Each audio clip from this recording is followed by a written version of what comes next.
Talk show कार्यक्रम पाटन जेसिस वर्ष 2020 का अध्यक्ष जेसी डेजी नापेजीको अध्यक्षतामा कार्यक्रम सुरु भएको जानकारी गराउँदछु। आज 2077 साल जेठ 23 गते शुक्रबारको दिन जेसीआई पाटनको तर्फबाट हुन गइरहेको online virtual talk show together for नेचरमा शुभकामना दिनुहुने हाम्रा आदरणीय नेपाल जेसिस वर्ष 2020 का राष्ट्रिय अध्यक्ष जेसीआई सेनेटर अशोक शंकरज्यू, नेपाल जेसिस वर्ष 2020 क्षेत्र ग का लागि निरूपित राष्ट्रिय कार्यकारी उपाध्यक्ष जेसी गोकुल सापकोटाज्यू, नेपाल जेसिस वर्ष 2020 क्षेत्र ग अन्तर्गत पाटन जेसिसका लागि निरूपित राष्ट्रिय उपाध्यक्ष जेसी धीरज शाहीज्यू, नेपाल जेसिस वर्ष 2020 का राष्ट्रिय पदाधिकारी आदरणीय व्यक्तित्वज्यूहरू पाटन जेसिस वर्ष 2020 का पहिलो महिला अध्यक्ष जेसी डेजी नापेज्यू, जेसीआई पाटन 50औं वर्ष उत्सवका संयोजक जेसी सुमन कृष्ण श्रेष्ठज्यू, साथै नेपाल जेसिसका क्षेत्र क, ख, ग र घ शाखाबाट पाल्नुभएका अध्यक्षज्यूहरू, पदाधिकारीज्यूहरू र सदस्यज्यूहरू, पूर्व राष्ट्रिय अध्यक्षज्यूहरू, पूर्व राष्ट्रिय पदाधिकारीज्यूहरू र सम्पूर्ण जेसिस मनहरूमा आजको यस कार्यक्रमका वक्ता अनिल चित्रकारज्यूलाई आजको यस अनलाइन टक शो प्रोग्राममा हार्दिक स्वागत गर्दछु। साथै फेसबुक लाइभमा हामीले हेर्दै गर्नुभएको सम्पूर्ण महानुभावहरूमा पाटन जेसिस वर्ष 2020 का कोषाध्यक्ष जेसी दिलीप चौधरी, आजको कार्यक्रम सञ्चालकको तर्फबाट जेसिसमय साथै यहाँ सम्पूर्णलाई स्वागत गर्दछु। आज कार्यक्रमलाई अगाडि बढाउने क्रममा स्वागत मन्तव्यका साथै आजको यस कार्यक्रमबारे संक्षेप गरिदिनु हुन म जेसीआई पाटन वर्ष 2020 का उपाध्यक्ष तथा आजको कार्यक्रम संयोजक जेसी कुशल भक्त जोशीज्यूलाई हार्दिक अनुरोध गर्दछु।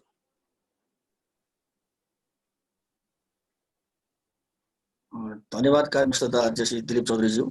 पाटन जेसिस वर्ष 2020 का कोषाध्यक्ष, मौसम परिवर्तन एक डरलाग्दो समस्या हो र यसलाई पूर्ण रूपमा समाधान गर्नु आवश्यक छ। यो एक ठूलो प्राथमिकताको विषय हो। यस कार्यक्रममा मलाई संयोजकको भूमिका प्रदान गरिदिनु भएकोमा पाटन जेसिस वर्ष 2020 का अध्यक्ष तथा पाटन जेसिस इतिहासकै प्रथम महिला अध्यक्ष जेसी डेजी नापेज्यू प्रति आभार व्यक्त गर्दछु। आदरणीय नेपाल जेसिस वर्ष 2020 का राष्ट्रिय अध्यक्ष जेसीआई सेनेटर अशोक शंकरज्यू, नेपाल जेसिस वर्ष 2020 क्षेत्र ग अन्तर्गत पाटन जेसिसका लागि निरूपित राष्ट्रिय कार्यकारी उपाध्यक्ष जेसी गोकुल सापकोटाज्यू, नेपाल जेसिस वर्ष 2020 क्षेत्र ग अन्तर्गत पाटन जेसिसका लागि निरूपित राष्ट्रिय उपाध्यक्ष जेसी धीरज शाहीज्यू, नेपाल जेसिस वर्ष 2020 का राष्ट्रिय एसडीजी डाइरेक्टर जेसीआई सेनेटर आशिष शर्माज्यू, सम्पूर्ण नेपाल जेसिसका राष्ट्रिय पूर्व अध्यक्षज्यूहरू, पूर्व तथा वर्तमान पदाधिकारीज्यूहरू, पाटन जेसिस वर्ष 2020 तथा पाटन जेसिस इतिहासकै प्रथम महिला अध्यक्ष जेसी डेजी नापेज्यू, पाटन जेसिसको स्वर्ण वार्षिकोत्सव समितिका संयोजक, जेसिस वर्ष 2020 कानुनी सल्लाहकार तथा एपीडीसी वर्ष 2019-20 का डेभलपमेन्ट अफिसर र पाटन जेसिस वर्ष 2018 का अध्यक्ष जेसी सुमन कृष्ण श्रेष्ठज्यू, पाटन जेसिस वर्ष 2010 का अध्यक्ष जेसी सञ्जीव शिवकारज्यू, पाटन जेसिस वर्ष 1979 का अध्यक्ष जेसी विनोद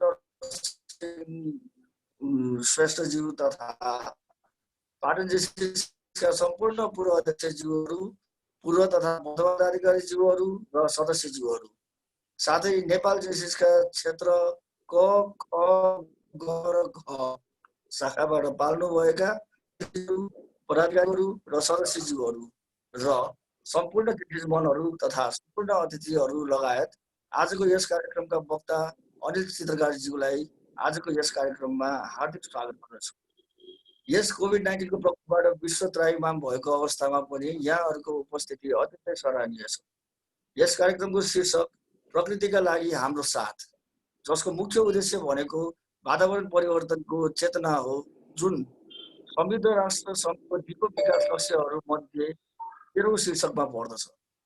मौसम परिवर्तन वास्तविकता हो, विज्ञान बाध्य छ र हामी जति लामो पर्खनेछौँ समस्या समाधान गर्न त्यति नै गाह्रो हुन्छ।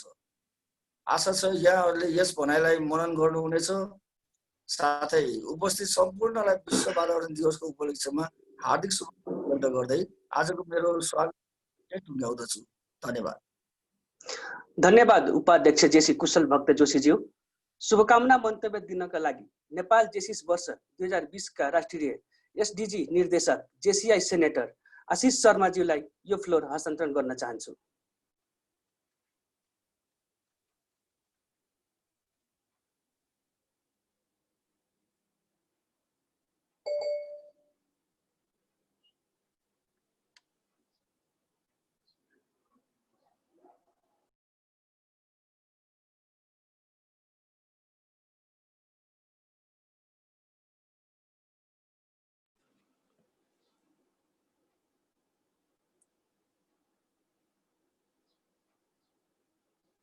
आशिष शर्माज्यू हजुर म्युटै हुनुहुन्छ। हो अब सुन्नेछ, बरु बोल्नुहोस् न। ओके सरी धन्यवाद एमसीज्यू, नेपाल जेसिसका राष्ट्रिय अध्यक्षज्यू, त्यस्तै गरी पाटन जेसिसका लागि असाइन इबिपी गोकुल सापकोटाज्यू, असाइन पी धीरज साईज्यू, पाटन जेसिसका अध्यक्ष डिजी नापिज्यू, त्यस्तै गरी सम्पूर्ण शाखाहरूबाट पाल्नुभएका अध्यक्षज्यूहरू, पाटन जेसिसका पूर्व अध्यक्षज्यूहरू, मेरो मातृ शाखा पनि हो पाटन जेसिस, त्यस्तै गरी पूर्व राष्ट्रिय अध्यक्षज्यूहरू, सम्पूर्ण जेसिस साथीहरू र आजको प्रमुख वक्ता अनिल चित्रकारज्यू। म नेपाल जेसिसको राष्ट्रिय एसटिजी कोअर्डिनेटर, नेसनल एसटिजी कोअर्डिनेटर आशिष शर्माको तर्फबाट सम्पूर्ण आजको आमन्त्रित पाहुनाहरूमा न्यानो यो वातावरणीय जेसिसमय अभिवादन गर्न चाहन्छु। आज हामी यो विश्व वातावरण दिवस मनाउन गइरहेका छौँ। यसै क्रममा पनि नेपाल जेसिसले एउटा राष्ट्रिय अभियानको रूपमा एक बिरुवा एक मेरो जिम्मेवारी, 1 प्लान्ट 1 रेस्पोन्सिबिलिटी भन्ने एउटा नाराका साथ कम्तीमा पनि हामीले एकजना जेसिस मेम्बरले एउटा बिरुवा चाहिँ जिम्मेवारी पूर्वक रोपौँ, त्यसलाई हुर्काउँ, रोप्ने मात्रै होइन कि हुर्काउनु पनि पर्दछ भन्ने एउटा अभियानका साथ एउटा आज हाम्रो राष्ट्रिय कार्यक्रम गरेको छ। र यो राष्ट्रिय कार्यक्रमलाई साथ दिने सम्पूर्ण शाखाहरू तथा सम्पूर्ण जेसिस मेम्बरहरूलाई धेरै धेरै धन्यवाद दिन चाहन्छु। अब हामीले खालि सरकारलाई गाली गर्ने अथवा नेताहरूलाई गाली गर्ने, नेता भएन भनेर मात्रै होइन, हाम्रो आफ्नो जिम्मेवारी चाहिँ के हो त्यो कुरा गर्नुपर्छ। र हामीले आफ्नो एउटा जिम्मेवारीको रूपमा एउटा कमसेकम पनि वर्षमा एउटा बिरुवालाई मात्रै हामीले एउटा जिम्मेवारी लियौँ भन्ने पनि त्यसले ठुलो योगदान पुग्दछ। हामीले यसै अभियानले आज हामीले कम्तीमा पनि जेसिसमा नेपालभरि रहेका 5000 वटा एक्टिभ मेम्बरहरूबाट चाहिँ कम्तीमा पनि 5000 वटा चाहिँ बिरुवा चाहिँ हामीले त्यसलाई चाहिँ हुर्काउन सक्छौँ भन्ने एउटा अभियानका साथ यो अभियान लिएर आएका छौँ र यसलाई अत्यन्त सबै साथीहरूले साथ दिनुभएको छ।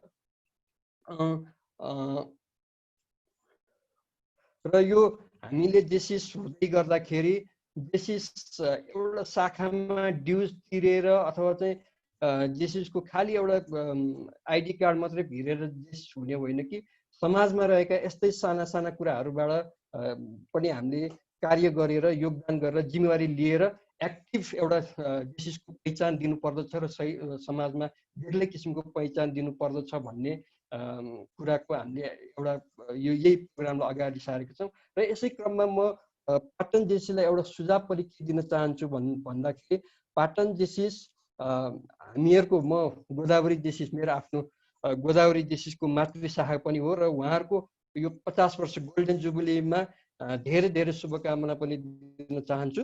र यस क्रममा एउटा मैले यसैमा एउटा सुझाव के दिन चाहन्छु भने यो पाटन जेसिसको 50 वर्षको सिल्भर जुबली आजको पर्यावरण दिवसको उपलक्ष्यमा एउटा यस्तो किसिमको अलिकति बायो हिसाबले पनि अलिकति इम्पोर्टेन्ट किसिमको अलि राम्रो किसिमको चाहिँ एउटा बिरुवा किन हामीले त्यसलाई चाहिँ नरोप्ने, जसले गर्दाखेरि चाहिँ भोलि हेर्दाखेरि पनि यो पाटन जेसिसको 50 इयर्सको के अरे गोल्डन जुबेलीमा रोपिएको बिरुवा भनेर सबैले एउटा चाहिँ गर्व गर्न लागेको किसिमको चाहिँ जस्तो हामीले कतिपय रुखहरूलाई कतिपय बिरुवाहरूलाई हामीले ऐतिहासिक महत्त्वका साथ जोडिएर हेरिरहेका हुन्छौँ। जस्तो बुद्धले ज्ञान प्राप्त गरेको बिरुवा होइन, पित्तलको बोट अथवा चाहिँ भनौँ न कुनै शहीदलाई झुन्ड्याएको, त्यस्तै गरेर एउटा ऐतिहासिक रूपमा पाटन जेसिसको यो इतिहास बोकेको एउटा बिरुवा भन्ने किसिमले चाहिँ इतिहास कोर्नको लागि पनि आजको पर्यावरण दिवसको उपलक्ष्यमा पाटन जेसीले यस्तै किसिमको कार्य गरोस् र त्यसले गर्दाखेरि चाहिँ इतिहास बोकोस् भन्ने कामना सुझाव दिन चाहन्छु। र यो आजको यो जुन प्रोग्राम गरिरहनु भएको छ हाम्रो कोअर्डिनेटरज्यू कुशल भक्त जोशीज्यूले, उहाँहरूलाई यो आजको कार्यक्रमको शुभकामना दिन चाहन्छु।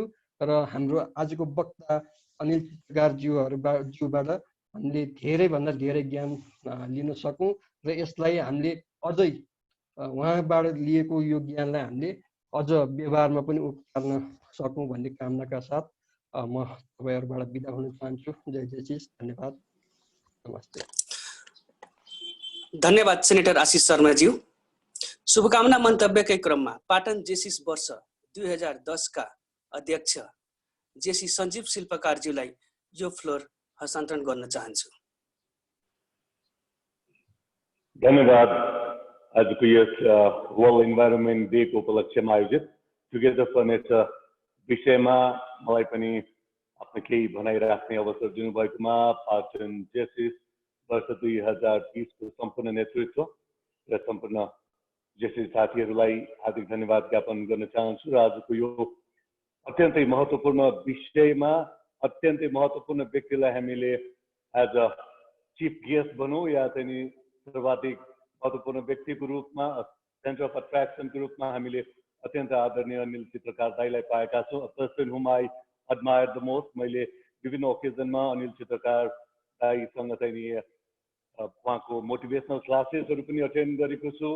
म 3 स्टार क्लबको महासचिव भइराखेको अवस्थामा 3 स्टार क्लबले आयोजना गर्ने ती मोटिभेसनल क्लासेसहरूमा उहाँको उपस्थितिले गर्दा हामीले थुप्रै ट्रफीहरू जितेको पनि इतिहास रहेको छ। त्यसको लागि हार्दिक धन्यवाद। र आजको यो पाटन जेसिसले आयोजना गरेको यस टुगेदर फर नेचर विषयमा यहाँको उपस्थितिका लागि हार्दिक आभार व्यक्त गर्न चाहन्छु। र अन्य सम्पूर्ण साथीहरू जस्तै पाटन जेसिसले 16 वर्ष मनाइरहेको अवस्थामा अर्को एउटा ऐतिहासिक उपलब्धि पनि हासिल गरेको छ। पहिलो महिला अध्यक्षका रूपमा एउटा डाइनामिक लिडर हामीले पाएका छौँ डेजी नापितलाई। र डेजी नापित र उनको सम्पूर्ण टिमले जुन यो लकडाउन अवधिभरि जुन कार्य गरिरहेको छ त्यसको म मुक्त कण्ठले प्रशंसा गर्न चाहन्छु। सर्वप्रथम सम्भवतः नेपालभित्र मात्र होइन सम्पूर्ण विश्वमा नै पाटन जेसिस जतिको एक्टिभ कुनै पनि संस्था छैन जस्तो लाग्छ मेरो विचारमा। तसर्थ सम्पूर्ण पाटन जेसिस फ्यामिलीलाई हार्दिक आभार। त्यसै गरी आइपिपी मिजाज चित्रकार आजको यो कार्यक्रमका कोअर्डिनेटर कुशल भक्त जोशी, त्यसै गरी सेनेटर अशोक शङ्कर जी 2020 प्रेसिडेन्ट नेपाल जेसिस, त्यसै गरी एरिया सिटका लागि असाइन इबिपी भिपी र सम्पूर्ण जेसी मित्रहरू हार्दिक नमस्कार। आजको विश्वमा वातावरण सबैभन्दा ठुलो चिन्ताको विषय बनिरहेको विश्वव्यापी रूपमा सम्पूर्णलाई थाहा भएको कुरा हो। यो अवस्थामा हामी नेपाली हौँ र हामी आज विश्व वातावरण दिवस मनाइरहेको अवस्था छ। तर दुःखका साथ भन्नुपर्छ सिएनएनको इन्भाइरोन्मेन्ट रिपोर्टको आधारमा भन्यो भने विश्वका 5 सर्वाधिक प्रदूषित सहरमा हाम्रो काठमाडौँ पनि पर्दछ। हुन त यो लकडाउनको अवस्थामा जुन किसिमले वातावरण स्वच्छ देखिरहेको छ त्यसलाई हामीले सकारात्मक रूपमा अवश्य लिनुपर्ने नै हुन्छ। र यो वातावरण प्रदूषणको कारणले गर्दाखेरि जुन अत्यधिक मात्रामा रोगीहरूको सङ्ख्या बढिरहेको छ, वातावरणको प्रदूषणले गर्दाखेरि वार्षिक रूपमा 10,000 भन्दा पनि बढी नेपाली दाजुभाइ दिदीबहिनीहरूले अकालमै ज्यान गुमाइरहनु परेको अवस्था छ। त्यो भनेको दैनिक 33 जनाको दरमा। भइरहेको अवस्था छ। अब यहाँनिर हामी सबैजना सचेत हुनुपर्ने र हामीले नेपाल सरकारलाई पनि घचाउनु पर्ने र सचेत गर्नुपर्ने केही कुराहरू देख्दछु म। वातावरण प्रदूषण कम गर्नलाई के गर्न सकिन्छ त? त्यसमाथि म आफै त खेलकुदसँग पनि सम्बन्धित भएकोले गर्दाखेरि स्वास्थ्यप्रति अलिक बढी सजग हुने भयो नै। र हामीले देखिरहेका छौँ भर्खरै बजेट पनि पारित भएको अवस्था छ। बजेट भाषणको दौरान र बजेट भाषणभन्दा अगाडि सम्माननीय राष्ट्रपतिज्यूले जुन किसिमको नीति तथा कार्यक्रम प्रस्तुत गर्नुभयो उक्त दौरान वातावरण प्रदूषणलाई घटाउनको लागि विद्युतीय सवारी साधनलाई अत्यधिक रूपमा प्राथमिकता दिने विषय आएको थियो। तर जब बजेट भाषण माननीय अर्थमन्त्रीज्यूबाट वाचन भयो शब्द निराश हुन पुगेको अवस्था छ।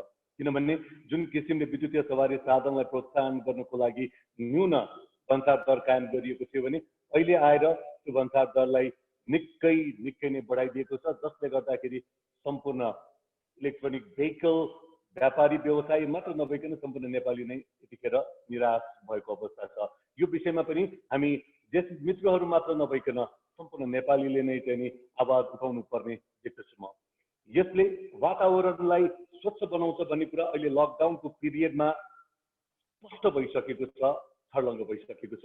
काठमाडौँबाट सगरमाथा देखियो भन्ने समाचार समेत पनि हामीले सुनेका छौँ। यो सम्पूर्ण हुनुको कारण वातावरण के हदसम्म स्वच्छ हुनुमा हो भने तपाईँ आफै विचार गर्नुहोला।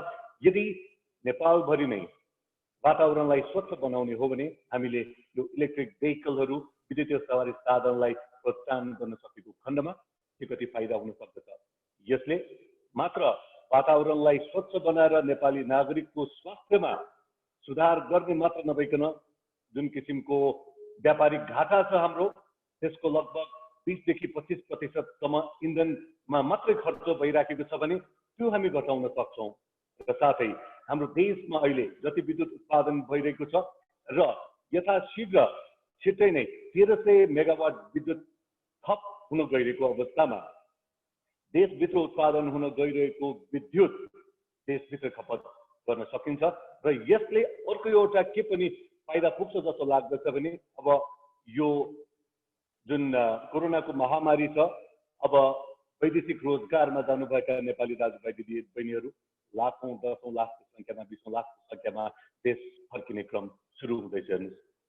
र देशभित्र उत्पादित विद्युतलाई यसरी इलेक्ट्रिक भेहिकल लगायत अन्य उत्पादनशील कार्यमा हामीले खर्च गर्न सकेको खण्डमा एउटा रोजगार सृजना गर्न सकिन्छ र अर्को व्यापार घाटा घटाउन सकिन्छ भने प्रदूषण मुक्त गर्न सकिन्छ र देशभित्र उत्पादित विद्युतलाई क्लिन एनर्जीलाई देशभित्रै खपत पनि गर्न सक्छौँ।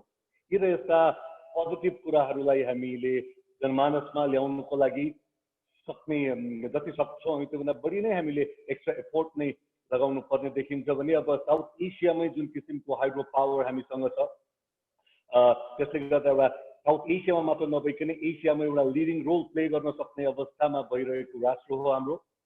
यसको लागि पनि हामीले केही पहल गर्नुपर्ने हुन्छ भने अहिलेको लागि अहिले मैले जोड दिइरहेको विषय इलेक्ट्रिक भेहिकल किन पनि हो भने यसलाई कृपया अन्यथा नलिदिनु होला। म पनि विगत 2 वर्षदेखि विद्युतीय सवारी साधनको काममा आबद्ध भएर अगाडि बढिरहेको कारणले गर्दाखेरि पनि अहिले जुन किसिमको बजेट आएको छ त्यसले म निराश भएको अवस्था छ। तर म व्यक्तिगत रूपमा निराश भएको कारण मात्र यो उठाइरहेको छैन, यो देश र जनताप्रतिकै हामी नेपाली दाजुभाइ दिदी बहिनीहरूकै स्वास्थ्यप्रतिको चिन्ताले गर्दाखेरि नै यो विषयलाई मैले अझ एक्स्ट्रा एफोर्ट दिएर नै उठाइरहेको छु। भनेदेखि अब हामीले यो खालको कुराहरूमा बढी ध्यान दिनुपर्ने हुन्छ र सरकारलाई यो विषयमा झक्झक्याउनु पर्ने जस्तो लाग्छ। र जेसिस अभियानमा लाग्नुभएका साथीहरूले बुझ्नु भएको छ। अझ यो विषयमा अन्य एक्सपर्ट साथीहरू र आदरणीय अनिल चित्रकार दाइले अझ प्रश्न पार्नुहुनेछ भन्ने विश्वास दिँदै आजको यो कार्यक्रममा मलाई केही शब्द राख्ने अवसर दिनुभएकोमा पाटन जेसिस 2020 टिमलाई हार्दिक आभार व्यक्त गर्न चाहन्छु। Thank you. धन्यवाद पास्ट प्रेसिडेन्टज्यू। आजको यस अन्तर्क्रिया कार्यक्रम सुरु गर्नु अघि म आजको हाम्रो वक्ताज्यूको छोटो परिचय दिन चाहन्छु। चुम्बकको स्वभावमै आकर्षक हुन्छ। हामी भित्र पनि एउटा त्यस्तो चुम्बक हुन्छ विचारको जो सधैँ आफू जस्तै विचारलाई आकर्षित गर्छ। जसरी चुम्बकले फलामलाई तान्छ आजको हाम्रो कार्यक्रमको वक्ता हुनुहुन्छ वातावरणविद अनिल चित्रकारज्यू। साँच्चै नै उहाँको कलाले हामीलाई आकर्षित गरिरहेको हुन्छ। अनिल चित्रकार बहुभाषी बहुसंस्कृति सुन्दर पर्यटकीय स्थल भएको देश नेपालमा जन्मिएली माध्यमिक तहको शिक्षा हासिल गरी उहाँले इन्जिनियर र ऊर्जा योजनाकारको रूपमा राजस्थान विश्वविद्यालय भारत पेन्सिल्भेनिया विश्वविद्यालय संयुक्त राज्य अमेरिकामा प्रशिक्षण लिनुभएको नवीकरणीय ऊर्जा प्रविधि वातावरण गर्न उहाँले नेपालको दुर्गम क्षेत्रमा यात्रा गर्दा विज्ञान र प्रविधि एकाडेमीका लागि ऊर्जा इन्जिनियरको रूपमा आफ्नो करियर सुरु गरे। त्यसपछि उहाँले संरक्षण जागरुकताका लागि वातावरणीय शिविरहरू आरम्भ गरे, जसको उद्देश्य युवा र विद्यालयका विद्यार्थीहरूलाई परिचालन गर्ने, समाधानको माग पक्षको बीचको सम्पर्क हुन् र कक्षा कोठा बाहिर शिक्षा सक्षम पार्नु हो। उहाँ एक अशोक फेलो एक प्रमुख सामाजिक उद्यमी हुन्। सन् 1990 मा उनी नेपालको लागि राष्ट्रिय संरचना रणनीति कार्यान्वयन गर्ने टोलीमा सामेल भई IUCN नेपालमा नेतृत्व गर्नुभएका हुन् अनिल चित्रकार। सन् 1993 मा उनी दाभोसको विश्व आर्थिक फोरममा ग्लोबल लिडर फर टुमोरो पुरस्कार प्राप्तकर्ता 100 मध्येका एक हुन् अनिल चित्रकार। नवीकरणीय ऊर्जा टेक्नोलोजीहरूको डिजाइन र प्रसार कार्यमा उनी सिलिकन भ्यालीमा टेक अवार्डबाट पनि सम्मानित हुनुभएको अनिल चित्रकारज्यू हिमालयन जलवायु पहलका अध्यक्ष समेत पनि हुनुभएको थियो। उहाँले 1550 किलोमिटर लामो ग्रेटर हिमालयन ट्रेल नेपालमा सुरु गर्न मद्दत गर्नुभएको हो। उहाँ कैलाश सिक्रेट ल्यान्डस्केपमा काम गर्ने टोलीमा पनि आबद्ध हुनुहुन्थ्यो। आज अनलक गर्न समर्पित एक निजी पहल जिम्मेवार भई अनिल चित्रकार अहिले सिद्धार्थिनका अध्यक्ष हुनुहुन्छ। बहुप्रतिभाशालीका धनी वातावरणविद Anil Chitrakar Nepali online virtual talk so together for नेचरको लागि अगाडि बढाइदिनुहुन्न म यो फ्लोर उहाँलाई दिन चाहन्छु। साथै तपाईहरूलाई यो सेसनमा केही प्रश्न भएमा हाम्रो जुम च्याट बक्समा लेखिदिन अनुरोध गर्दछु। The floor is your Anil चित्रकारजी।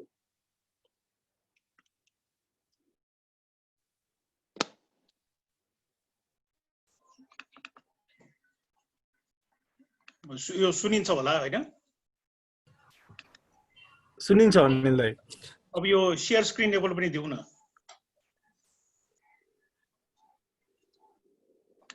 Share screen भयो?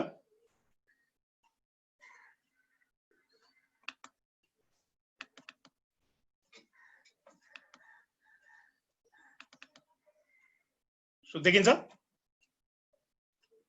फोटो पनि देखिन्छ हैन? हजुर देखिन्छ दाइ। देखिन्छ दाइ। ल गुड। सो यो सुरु गरौँ। सबैभन्दा पहिला नि सबैले यो एकदम आनन्दसँग हैन यो शुक्रबारको दिउँसो जुन यो जुमले हामीलाई एनेबल गरेको र पेन्डेमिकले चाहिँ जुन थुनेको टाइममा नि यसलाई चाहिँ एकदम राम्रो सदुपयोग गर्ने जुन मौका हामीले पाएको छौँ, त्यसलाई चाहिँ सबैले जुन आयोजना गर्ने, सबैले जम्मा गर्ने, यो आफैमा पनि सानो काम होइन। त यसैको लागि सबैलाई म धन्यवाद दिन चाहन्छु। र आजको विषय छ नि जस्तै धेरै वर्षदेखि वातावरण संरक्षण, विकास संरक्षण यी विषयहरू सबैले बुझिआएको हो। तर जस्तै हाम्रो जुन जेसिसको साथीहरू हुनुहुन्छ नि, सो तपाईँहरू जस्तो भनौँ न व्यक्तिहरूसँग मैले चाहिँ यस्तो इन्टरेक्ट गर्न पाउँदाखेरि यो जुन रेटोरिक भन्छौँ नि, जस्तै वातावरण बचाउनु पर्यो होइन, यो गर्नु पर्यो ऊ गर्नु पर्यो सधैँ सुनिरहेको हो। तर जेसिसमा आबद्ध जो व्यक्तिहरू हुनुहुन्छ नि, मलाई के लाग्छ भने यहाँहरूले चाहिँ अरूले भन्दा सामान्य बुझाइभन्दा अलिक बढी र अलिकति सोफिस्टिकेटेड कन्सेप्टहरू पनि बुझ्ने भएकै कारणले गर्दाखेरि यस्तो कार्यक्रममा म चाहिँ सहभागी हुन एकदम उत्साहित हुन्छु।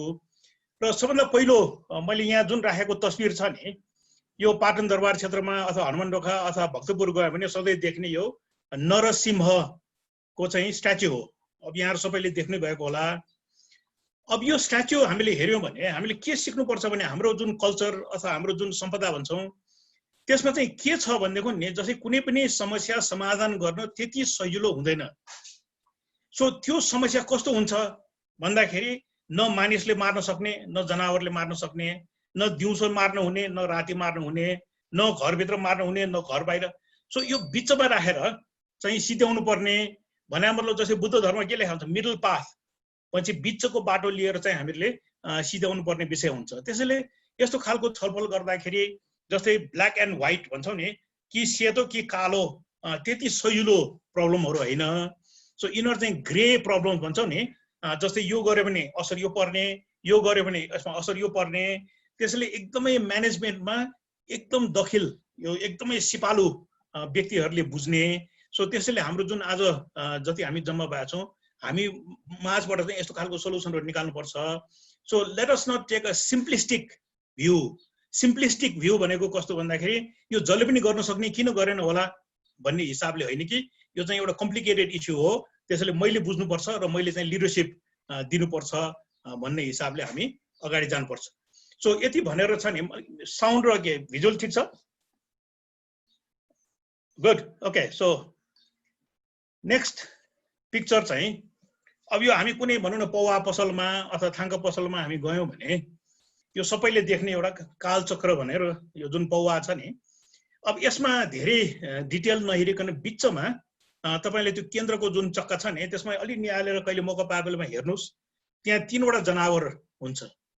सो एउटा चाहिँ सुँगुर हुन्छ, एउटा चाहिँ सर्प हुन्छ र अर्को एउटा चाहिँ भाले कुखुरा हुन्छ। यो तीनवटा जनावर चाहिँ बिचमा हामी सधैँ देख्छौँ।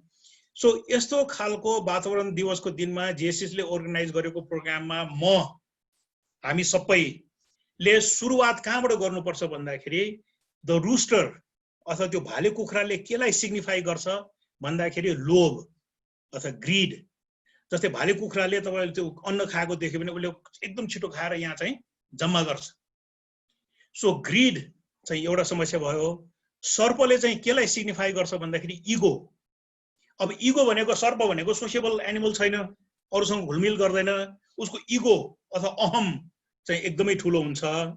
र सुँगुर चाहिँ इग्नोरेन्स अथवा अज्ञानता भने यो तीनवटा जनावरले तीनवटा चाहिँ सिग्निफाई गर्छ। अब खालि यही एन्भाइरोमेन्ट डेमा एउटा पनि सम्झौँ के भने यो चाहिँ सुँगुर अथवा सर्प अथवा भाले कुखुरालाई पनि यो नराम्रो असर नपरोस्। तर हाम्रो ट्रेडिसनल पेन्टिङमा यी तीनवटा एट्रिब्युट अथवा मानिसमा भएको दुर्गुण सो इग्नोरेन्स, इगो र ग्रिड। सो सबभन्दा पहिलो चिज हामी के गर्न चाहन्छौँ, वातावरणको लागि के गर्ने हो, यो पृथ्वीको लागि के गर्ने हो भने सबभन्दा पहिला हामीले केसँग लड्नु पर्यो? इग्नोरेन्स, ग्रिड र इगो। सो यो तीनवटा चिजको विरोधमा हामीले लड्ने चाहिँ अठोट गर्यौँ भने बाँकी चिज चाहिँ त्यति गाह्रो हुँदैन। र यस्तै खालको ज्ञान हामी फेरि कहाँ पाउँछौँ त भन्दाखेरि हाम्रो सम्पदाभित्र पाउँछौँ। सो यो हजारौँ वर्षदेखि मानिसहरूले पेन्ट गरिरहेछ अनि बेचिरहेछ, टुरिस्टले किनिरहेछ, भित्तामा चाहिँ झुन्डाइरहेछ। तर त्यसले के भन्नु खोजेको त भनेर हामी सबैले बुझ्ने प्रयास गर्यौँ भने हामी चाहिँ अगाडि बढ्न सक्छौँ। अब यही सन्दर्भमा हैन जस्तै नेपालमा भुइँचालो गयो, भुइँचालो गएको 1 घण्टापछि मेरो सबभन्दा ठुलो चाहिँ काम के थियो त भन्दाखेरि भुइँचालो पछि मानिसहरू जब खुल्ला ठाउँमा आउँछन्, खुल्ला ठाउँमा बस्न थाल्छन्, त्यहाँ चाहिँ महामारी अथवा रोग चाहिँ सुरु हुन्छ। त्यसैले हामीले तुरुन्तै क्लोरिन बनाउनु पर्छ भनेर यो चाहिँ हाम्रो ज्वागलको एकाको अफिसमा सबै अफिस खाली गरेर हामीले बाल्टिनमा चाहिँ क्लोरिन बनाउन थालेको। अब त्यही दिन राति कान्तिपुर समाचारमा हाम्रो एपिडेमियोलोजी हस्पिटलको डाइरेक्टरलाई अब यस्तो बेला त महामारी फल्ने चान्स छ हैन, यसको लागि चाहिँ के गर्ने भनेर भन्दाखेरि उहाँले के भन्नुभयो भने अब सबभन्दा रोग सर्ने पानीबाट हो, त्यसैले पानीलाई ट्रिट गर्नलाई हामीले क्लोरिन चाहिन्छ। तर यो क्लोरिन भन्ने नेपालमा बन्दैन, त्यसैले हामीले चाहिँ दात्री संस्थासँग मागेका छौँ, उहाँहरूले दिएपछि हामीले गर्ने हो भनेर भन्नुभयो। अब आज हाम्रो छलफलको एउटा विषय के हुन्छ भने नेपालीहरू कामै नलाग्ने, नेपालीहरूले आइडिया पनि ल्याउँदैन, यी अल्छी हुन् हैन, असक्षम हुन् भन्ने जुन मेन्टालिटी छ नि हामीमा, त्यो सबभन्दा पहिला हामीले हटाउँ। किनभने यो क्लोरिन बनाउने भनेको एकदम सरल चिज हो। नुन र पानी घोलेर त्यसमा चाहिँ बिजुली पास गर्यो भने त्यो चाहिँ क्लोरिन बन्छ। अब अहिले कोभिड-19 को बेलामा पनि स्कुल डिसइन्फेक्ट गर्नुपर्ने छ, हस्पिटल डिसइन्फेक्टेन्ट गर्नुपर्ने छ, बसहरू स्कुलको बस हैन सबै चिजलाई डिसइन्फेक्ट गर्नुपर्ने बेलामा क्लोरिन त चाहियो। सो क्लोरिन कसरी बनाउने भन्दाखेरि त्यो सल्युसन चाहिँ हामीमै छ, हाम्रै ठाउँमा छ र हामी नै सक्छौँ।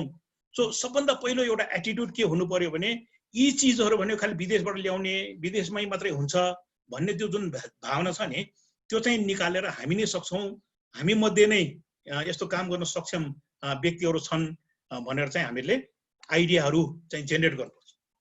अब वातावरण र नेचर र वी फोर नेचर, हामी चाहिँ प्रकृति सँगसँगै भन्ने जुन छ नि, अब यो गाह्रो के छ भने जस्तै सन् 1990 अथवा 46 सालतिर एउटा ठुलो समस्या के थियो भने निकुञ्ज र वरिपरिका गाउँलेहरूको बीचमा चाहिँ द्वन्द।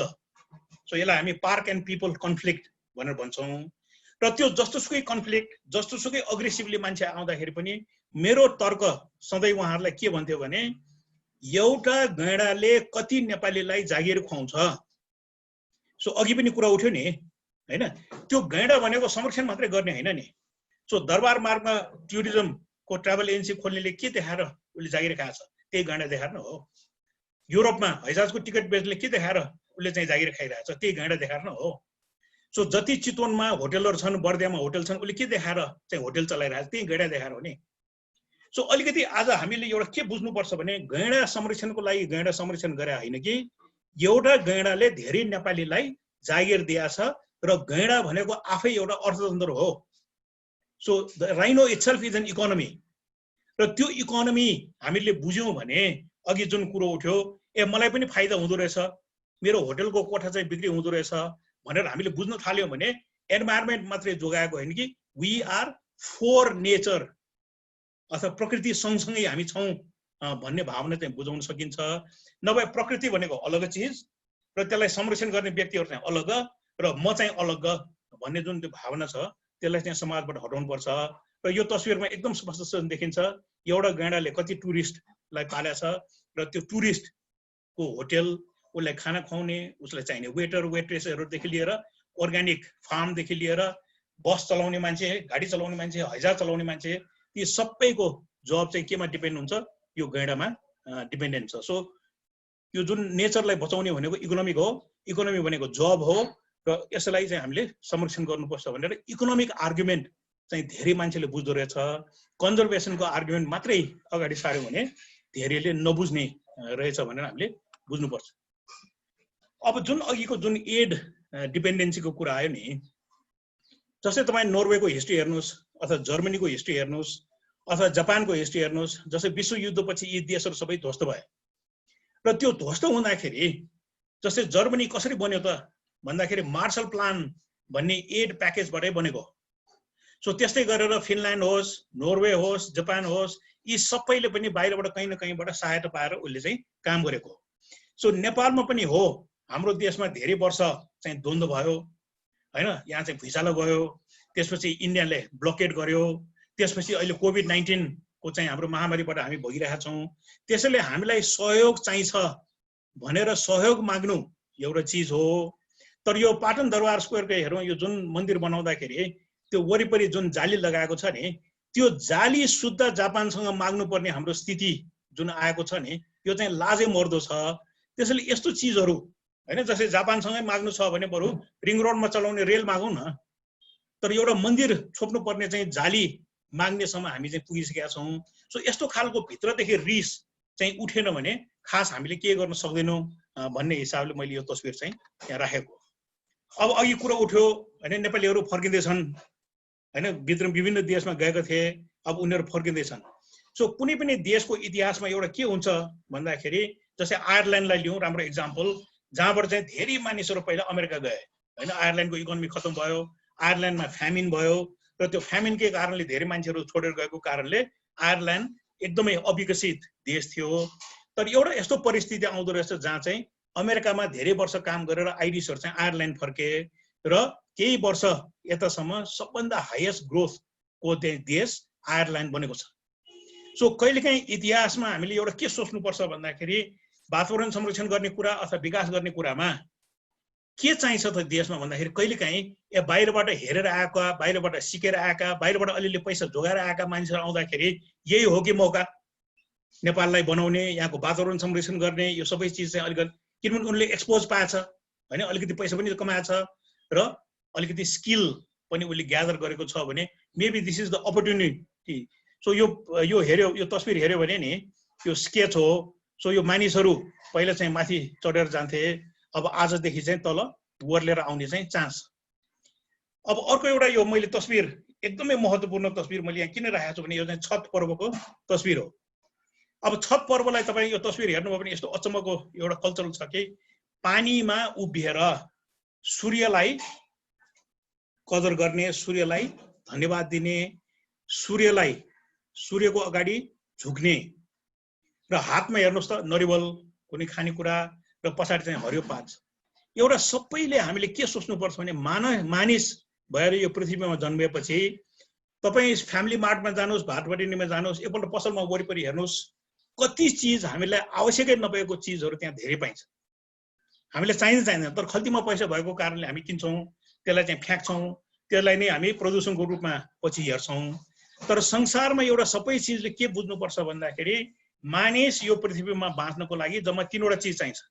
एउटा पानी, एउटा चाहिँ सूर्यको शक्ति र अर्को चाहिँ हरियो पातमा भएको क्लोरोफिल।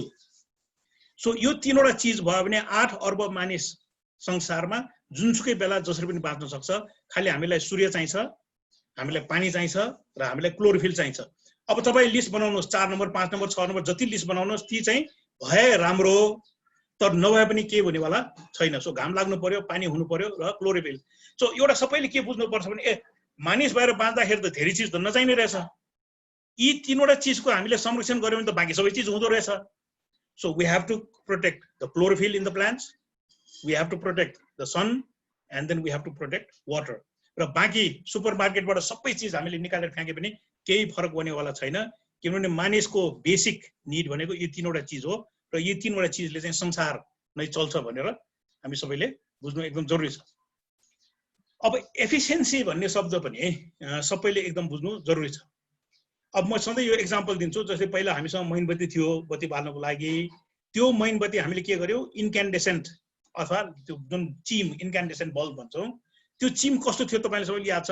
जस्तै चिम फेर्नु पर्यो भने एउटा पहिला टावल खोज्नु पर्थ्यो, त्यो तातो हुने भएकोले। सो त्यो चाहिँ एकदम इनएफिसिएन्ट टेक्नोलोजी किन थियो भन्दाखेरि त्यसले पाउने जुन एनर्जी हो नि त्यो चाहिँ लाइटमा भन्दा पनि हिटमा बढी कन्भर्ट गर्ने भएको कारणले it was not a very efficient technology. So त्यो इनएफिसिएन्सी घटाउनलाई पछि के आयो, सिएफएल आयो। सो सिएफएल बल्बहरू जस्तै त्यो इन्क्यान्डेसेन्ट बल्ब चाहिँ 100 वाटको थियो भने त्यो जुन सिएफएल हो त्यो चाहिँ 7 वाटको 9 वाटको हुन्थ्यो। र आज घर घरमा हेऱ्यो भने एलइडी छ। So that LED is probably 1 watt. So 100 वाटबाट 7 वाट, 7 वाटबाट 1 वाट भने मतलब मान्छेको दिमाग यस्तो राम्रो दिमाग छ कि उसले 1 वाटले चाहिँ हिजो 100 वाटले काम गरेको चिजलाई हामी इन्भेन्ट गर्न सक्छौँ, आविष्कार गर्न सक्छौँ, नयाँ प्रविधिहरू हामी निकाल्न सक्छौँ। सो सधैँ वातावरण जोगाउने कुरामा सबैले के बुझ्नुपर्छ भने मैले त्यही काम चाहिँ कम स्रोत प्रयोग गरेर गर्न सक्छु कि सक्दिनँ। अब जस्तै उदाहरणको लागि हाम्रो काठमाडौँको नेवारहरूको जस्तै भर्खर सिटी नख भयो, अब 5 थरीको दालको चाहिँ व बनाउने हो, अब 5 चोटि प्रेसर कुकरमा पकाउने कि हाम्रो हजुरआमाले के गर्थ्यो, 5 वटा दाललाई 5 वटा कपडामा बाँड्ने अनि 5वटा पोका चाहिँ प्रेसर कुकरमा एकपल्ट। So this is how many times efficient, 500% भयो नि त। सो 5 चोटि पकाउनु भन्दा पनि एकपल्ट पकाउँदाखेरि 5वटा राख्ने, यो त कमन सेन्स हो नि। So Nepalese can claim we are 500% more efficient than the way the western people cook. So यस्तो खालको सोच हामीमा पहिले पनि थियो, अहिले पनि छ। तर यस्तो दिनमा जस्तै वातावरण दिवस मनाएको दिनमा हामीले खालि आफूलाई रिमाइन्ड गर्ने कि यो त हाम्रो संस्कारमै भएको चिज हो, हामीले यसरी नै गर्नुपर्छ भनेर चाहिँ एकदम सजिलो उदाहरणबाट चाहिँ हामी काम गर्न सक्छौँ। अब यी चिजहरू हैन, जस्तै यो तस्बिरमा देखिन्छ, अब जस्तै जगिङ जाने हैन, जिममा जाने, तर त्यहाँ चाहिँ भनौँ न बोतल पानी चाहिँ खाने र बोतल चाहिँ फ्याँक्ने, अनि त्यो बोतलको प्रब्लम कसको लागि भन्दाखेरि त्यसको त्यस्तो त मेरो मतलब छैन भनेर हाम्रो बिहेभियरल चेन्ज चाहिँ साह्रै महत्त्वपूर्ण। अब जस्तै उदाहरणको लागि जस्तै क्यालिफोर्निया अथवा अरू देशले के गरेको छ भने धाराबाटै पानी खानु हुने ताकि यो बोतलहरू चाहिँ ब्यान गर्नु पर्यो भनेर गरेको छ। अब हेर्नुहोस् है, यहाँ नेपालमा पनि कस्तो छ भने पानी कम्पनी भन्छ, पानी कम्पनीले के बनाउँछ, प्लास्टिकको सिसी बनाउँछ, पानी त कसैले बनाउने होइन। सो यस्तोमा पनि हामीले कसरी सोचौँ त भन्दाखेरि हाम्रो उत्तरी भागमा, काठमाडौँको उत्तरी भागमा शिवपुरी जलाधार क्षेत्र छ। त्यसलाई हामीले 43-44 सालमा त्यसको संरक्षणको काम सुरु गर्यौँ र आज त्यो शिवपुरी जलाधार क्षेत्रबाट कति पानी आउँछ त भन्दाखेरि दिनको 30 मिलियन लिटर सो MLD भन्छ, million litres per day, 30 million litres per day आउँछ। सो त्यसलाई सिसीमा राखेर बेच्यो भने त एउटाको 20 रुपियाँ। सो 600 मिलियन रुपियाँ चाहिँ शिवपुरीबाट मात्रै जेनेरेट हुन्छ। सो संसदमा जाँदाखेरि, अर्कोमा जाँदाखेरि अघि जुन कुरो छ एडभोकेसीको कुरा, जस्तै शिवपुरी संरक्षण गरे जस्तै नागार्जुन किन संरक्षण नगर्ने, नगरकोट किन संरक्षण नगर्ने, गोदावरी किन संरक्षण नगर्ने, चन्द्रगिरी किन संरक्षण नगर्ने, ताकि त्यो पानी चाहिँ हाम्रो सहरमा आओस्। अब हिजोको दिनमा इनार थियो, हामीसँग चाहिँ पोखरीहरू थिए, तर हामीसँग ढुङ्गेधारा थिए र सबैले त्यही ढुङ्गेधारामा पानी खाएर हामी हुर्केको हो। तर आज चाहिँ कुनै पनि पानीको स्रोत संरक्षण पनि गर्न नसक्ने, पानी खायो भने बिरामी पनि हुने, र त्यो बानीको चाहिँ नतिजा के त भन्दाखेरि यस्तो खालको प्लास्टिकको ढुङ्ग्रो चाहिँ हामीले देख्नु परेको छ। सो यो चाहिँ अलिकति आफ्नो बिहेभियर मात्रै नभइकन जस्तै शिवपुरी जलाधार क्षेत्र होस् अथवा ढुङ्गेधारा होस्, यो चाहिँ सामूहिक हिसाबले हामीले संरक्षण गर्नुपर्ने विषयहरू पनि हामीले सोच्नुपर्ने हुन्छ। अब एउटा सिम्पल एक्जाम्पल हाम्रो सबैको किचनमा चाहिँ यो बेसार हैन। अब नेवारीमा हामी हलु हैन, नेपालीमा चाहिँ बेसार र अंग्रेजीमा यसलाई ट्युमरिक भनेर भन्छ। सो एउटा सबैले आज के सोच्नुपर्छ भने जस्तै मैले बेसार भन्ने शब्द प्रयोग गरेँ भने बेसार भन्ने शब्दको पछाडि धेरै ज्ञान लुकेको हुन्छ। सो ज्ञान भने के त भन्दाखेरि बेसार भनेपछि यो खान हुने चीज रहेछ भन्ने ज्ञान त्यो शब्दमा लुकेको छ नि। दोस्रो यो चाहिँ पहेँलो हुन्छ। तेस्रो यो खानु हुन्छ तर धेरै खानु हुँदैन, थोरै मात्रामा मात्र राख्ने हो। सो डोसेज ज्ञान। र चौथो चीज हामीले धेरैले के थाहा नहोला र थाहा हुनुपर्छ भने यसको चाहिँ एन्टिसेप्टिक प्रपर्टी हुन्छ। त्यसैले कहीँ घाउ भयो के भयो भने हामी बेसार लगाएर त्यसलाई चाहिँ अब टर्मरिक एन्टिसेप्टिक क्रिम चाहिँ बजारमा आयो भने ट्युबमा भयो भने बुझ्ने, तर हाम्रो किचनमा हुँदाखेरि चाहिँ नबुझ्ने। र त्योभन्दा पनि ठुलो च्यालेन्ज संसारमा 6000 जति लोकल भाषाहरू छन्। ती लोकल भाषामा भएको शब्दमा यी ज्ञानहरू लुकेको हुन्छन्। र अहिलेको संसारमा हामी जुन 4 नेचर भनेर काम गरेका छौँ त्यो नेचरको बारेमा ज्ञान कहाँ छ त भन्दाखेरि हाम्रो भाषा र हाम्रो संस्कृतिमा छ। सो जुन दिन नेवारी भाषा लोप भयो त्यो दिन नेवारी भाषामा भएको त्यो सबै ज्ञान चाहिँ लोप हुन्छ। थारू भाषामा कोही पनि एकजना थारू अलि वृद्ध व्यक्तिसँग तपाईँ जङ्गलमा घुम्नुहोस्, उहाँले एक दिन बिहानमा 100 वटा भन्दा बढी औषधिमूलक बोट बिरुवाहरू देखाउनुहुन्छ। तर जुन दिन थारू भाषा लोप भयो के हुन्छ, उहाँ सँगसँगै त्यो ज्ञान पनि लोप हुन्छ। सो वातावरण संरक्षण गर्ने भनेको त्यो बेसार जोगाउने एउटा पक्ष, तर सबभन्दा गाह्रो काम के भन्दाखेरि त्यो बेसारसँग जोडेको ज्ञान, त्यो बेसारसँग जोडेको लोकल संस्कार, त्यो बेसारसँग जोडेको लोकल भाषा, यी सबै पनि हामीले संरक्षण गर्यौं भने अनि त्यसपछि मानिसको जीवन कसरी बाँच्ने भन्ने कुरा चाहिँ त्यसबाट निस्किन्छ। अब यो एउटा तस्बिर एकदम सैलो हेर्दाखेरि सैलो, तर त्यसको माथिल्लो भागमा तपाईँ हेर्नुभयो भने जङ्गल छ, त्यसको अलिकति तलको भागमा गाउँ छ, त्यसको अलिकति बिचको भागमा चाहिँ मकै रोप्या छ र अलिकति तल नजिक चाहिँ धान रोप्या छ। अब हामी कस्तो यहाँ एक्सपर्टिजहरू छन् भन्दाखेरि हैन यो सबैलाई सम्म पारेर धान रोप्यो भने त हैन खाने पनि धेरै हुन्छ, सबै राम्रो हुन्छ, त्यसैले यो सबैलाई सम्म पारेर धान रोपौँ न भन्ने चाहिँ सल्लाह आयो भने गाउँलेले के भन्छ त भन्दाखेरि जस्तै मलाई घर बनाउनलाई, खाना पकाउनलाई त दाउरा चाहिन्छ, मेरो भैँसी पाल्नुपर्छ, मेरो बाख्रा पाल्नुपर्छ, त्यसैले मलाई स्याउला चाहिन्छ, मेरो मल खेतमा राख्ने जुन मल चाहिन्छ त्यसको लागि त मलाई पातहरू चाहियो, स्याउला चाहियो। सो त्यसैले मलाई वनको आवश्यक पर्छ। दोस्रो केही भएर पानी राम्रो पर्यो भने मैले चामल र त्यसबाट भात खाने हो। केही भएर मनसुन चाहिँ टाइममा आएन भने के गर्ने त, के देश छोडेर जाने, गाउँ छोडेर जाने होइन। त्यसैले पानी राम्रोसँग परेन भने मकै खाने, पानी राम्रोसँग पर्यो भने धान फलाउने र भात खाने। सो यो नेपालीको दिमाग भनेको कस्तो छ भन्दाखेरि उसले सबै बुझेको छ कि मलाई जङ्गल किन चाहिन्छ, मलाई मकै किन रोप्नु छ, मलाई धान किन रोप्नु छ। सो यसलाई हामी के भन्छौँ अङ्ग्रेजीमा रेजिलियन्स भन्छ। सो हजारौं वर्षदेखि नेपालीहरू किन एकदम भनौँ न कुनैको कसैको उपनिवेश नभएको, कसैले यो देशलाई खान नसकेको, कसैले चाहिँ यसलाई चाहिँ सिधाउन नसकेको कारण के त भन्दाखेरि we are resilient. So resilient भनेको त्यो जङ्गल मात्रै बचाउने होइन, त्यो मकै मात्रै जोगाउने, धान पनि जोगाउनु पनि होइन। यो तीनवटा चिजको अन्तर सम्बन्ध मान्छेले कसरी सोचेका छन्, कसरी यसरी बनाए त, किन सबै धान नरोपेको, सबै किन मकै नरोपेको, किन उसले अलिकति धान रोपेको छ, अलिकति जङ्गल रोपेको छ र अलिकति गहुँ रोपेको छ, अलिकति मकै रोपेको छ भनेर यस्ता कुराहरू हामीले बुझ्ने प्रयास गर्यौँ भने वातावरण संरक्षण गर्नलाई अलिकति सजिलो हुन्छ। अब यस्तै आज जेसिससँग बस्दाखेरि हामी सबै नेपालीहरू अघि मेरो बायोडाटा सुन्नुभयो हैन, सबैले मेरो बायोडाटा सुनेपछि ओहो यो त अचम्मको मान्छे रहेछ भनेर भन्ला। तर मैले संसार घुम्दाखेरि मैले नेपाली पासपोर्ट बोक्नुपर्छ। सो मैले सधैँ भन्ने कुरा के भन्दाखेरि इन्डिभिजुअली वी आर एक्सेलेन्ट, तर कलेक्टिभली वी हेभ फेल्ड। किनभने हामी सामूहिक हिसाबले चाहिँ हामी असफल एउटा भनौँ देश अथवा समाजको रूपमा हामी प्रस्तुत भएका छौँ, तर व्यक्ति चाहिँ सबै एकसायक भएका छौँ। सो एउटा चिज हामीले सधैँ जस्तै फुटबलको म्याच हेर्दाखेरि अरू हेर्दाखेरि जित्ने नै हो भने 11 जना मिल्नुपर्ने हुन्छ। तर 11 जना मिलेर काम गर्नु भनेको सहिलो चिज होइन, किनभने यसमा चाहिँ कम्युनिकेसन एकदम राम्रो हुनुपर्ने हुन्छ, कोअर्डिनेसन एकदम राम्रो हुनुपर्ने छ, र लिडरसिप जस्तै क्याप्टेनको लिडरसिप, र अर्को चाहिँ रेफरी जस्तै कसैले बदमासी गर्यो भने त्यसलाई रोक्ने, त्यसलाई चाहिँ करेक्सन गर्ने, यी सबै एउटा फुटबलको गेमबाट हामीले सिक्न सक्छौँ। किनभने अहिले नेपालमा एउटा ठुलो हाम्रो चुनौती के भन्दाखेरि व्यक्तिले गजबै गरेको हुन्छ, तर सामूहिक हिसाबले चाहिँ हामी असफल भएको हामी धेरै उदाहरण पाउँछौँ। सो जेसिसमा एउटा हाम्रो सबैको प्रयास के हुनुपर्छ चाहिँ एउटा टिम वर्क अथवा सबैसँग मिलेर कसरी काम गर्ने भन्ने चाहिँ हाम्रो हुनुपर्छ। अब यति ठुल्ठुलो कुराहरू नि जस्तै नरसिंहको अवतारदेखि लिएर पौवाको कुराहरू सबै जोड्दाखेरि आखिरमा गर्ने के त भन्दाखेरि म एकपल्ट इन्डियामा जाँदाखेरि टाटा कन्सल्टिङ सर्भिसेसमा क्यान्टिनमा एउटा साइन थियो।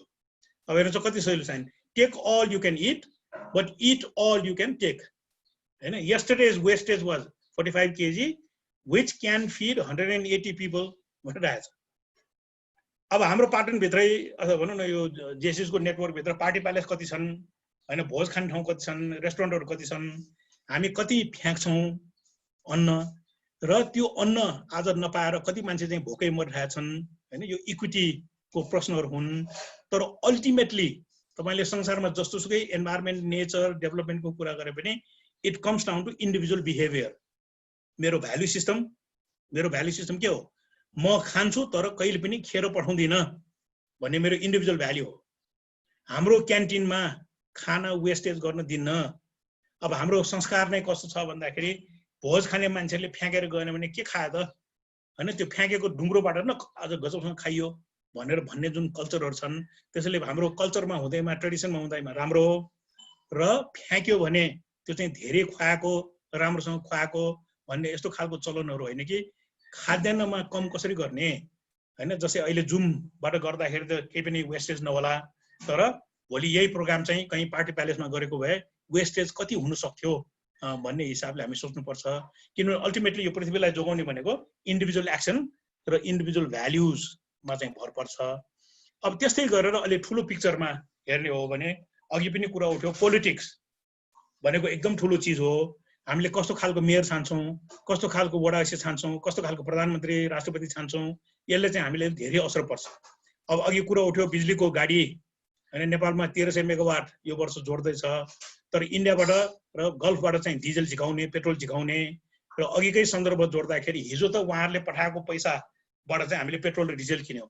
अब त्यो डिजल र पेट्रोल किन्ने पैसा कमाउने मान्छे नै आफै फर्केर आउँदैछ भने भोलि डिजल र पेट्रोल के पैसाले किन्ने त? अब यो त सबैले सोच्नुपर्ने हो। अब डाक्टर युवराज खतिवडा भने डाक्टर अगाडि झुन्डाएपछि उहाँले त झन्डै बुझ्नुपर्ने हो, तर बुझ्छ भन्ने चाहिँ नसोचौँ।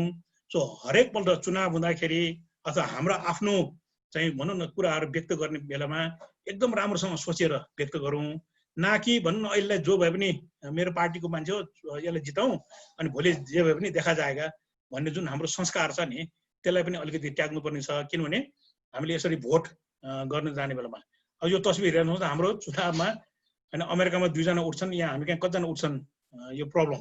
सो अमेरिकामा आज न्युजमा हेऱ्यो भने 2 पार्टी सिस्टमको फेलियर भनेर कुरा गरेको छ।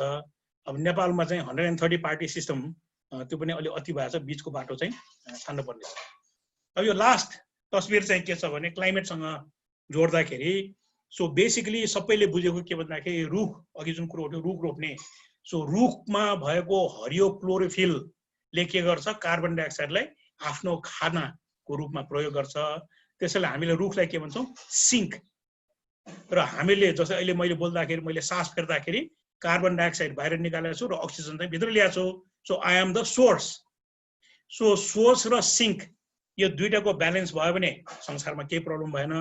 तर जब सोर्स चाहिँ बढ्छ र सिङ्क चाहिँ घट्छ त्यति बेला चाहिँ संसारमा के हुन्छ, वायुमण्डलमा, अब यो अलि टेक्निकल चिज, 350 ppm अथवा पार्टिकल पर मिलियन चाहिँ कार्बन डाइअक्साइडका कणहरू अथवा पार्टिकलहरू हुनुपर्नेमा आजको तपाईँले हेर्नुभयो भने 407 जति पुगेको छ।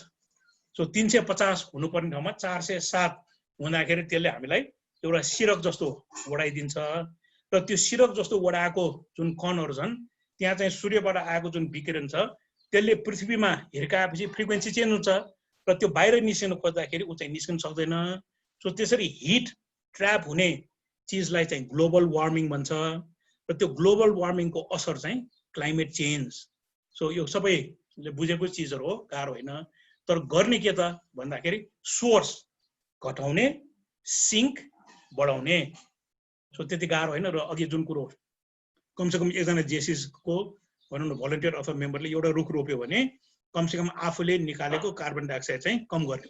सो जुन अलिकति यो हामीले बुझ्नुपर्ने 350 ppm लाई फेरि 0 बनायो भने के हुन्छ, पृथ्वी यस्तै चिसो हुन्छ कि फेरि बस्न लायकै नहुने पनि हुन्छ। So 350 is the balance.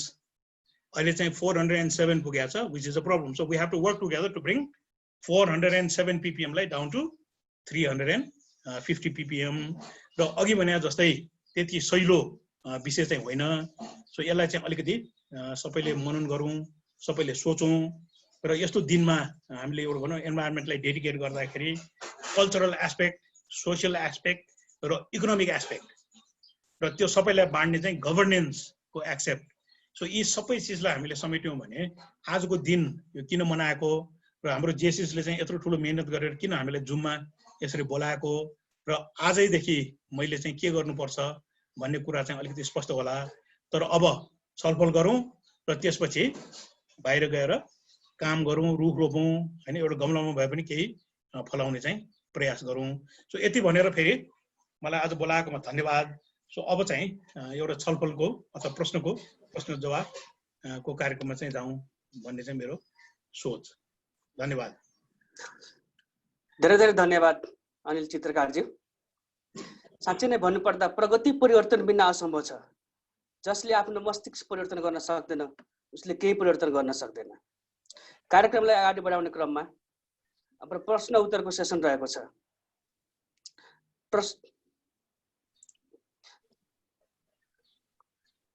प्रश्न उत्तरको सेसनको लागि म जेसीआई पाटन वर्ष 2020 की उपाध्यक्ष जेसी सोफी महर्जनज्यूलाई आमन्त्रण गर्न चाहन्छु।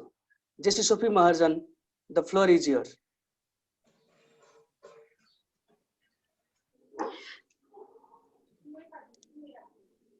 धन्यवाद कार्यक्रम सञ्चालक वर्ष 2020 का कोषाध्यक्ष जेसी दिलीप चौधरीज्यू, आज उपस्थित आदरणीय वक्ता जेसी अनिल चित्रकारज्यू र सबै महानुभावहरूमा पाटन जेसी वर्ष 2020 की उपाध्यक्ष जेसी सोफी महर्जनको न्यानो अभिवादन।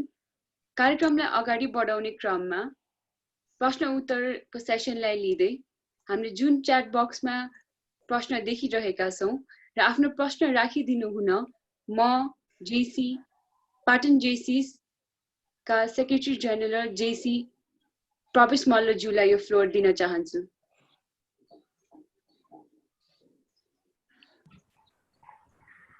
धन्यवाद जेसी सोफी महर्जनज्यू। Good afternoon sir.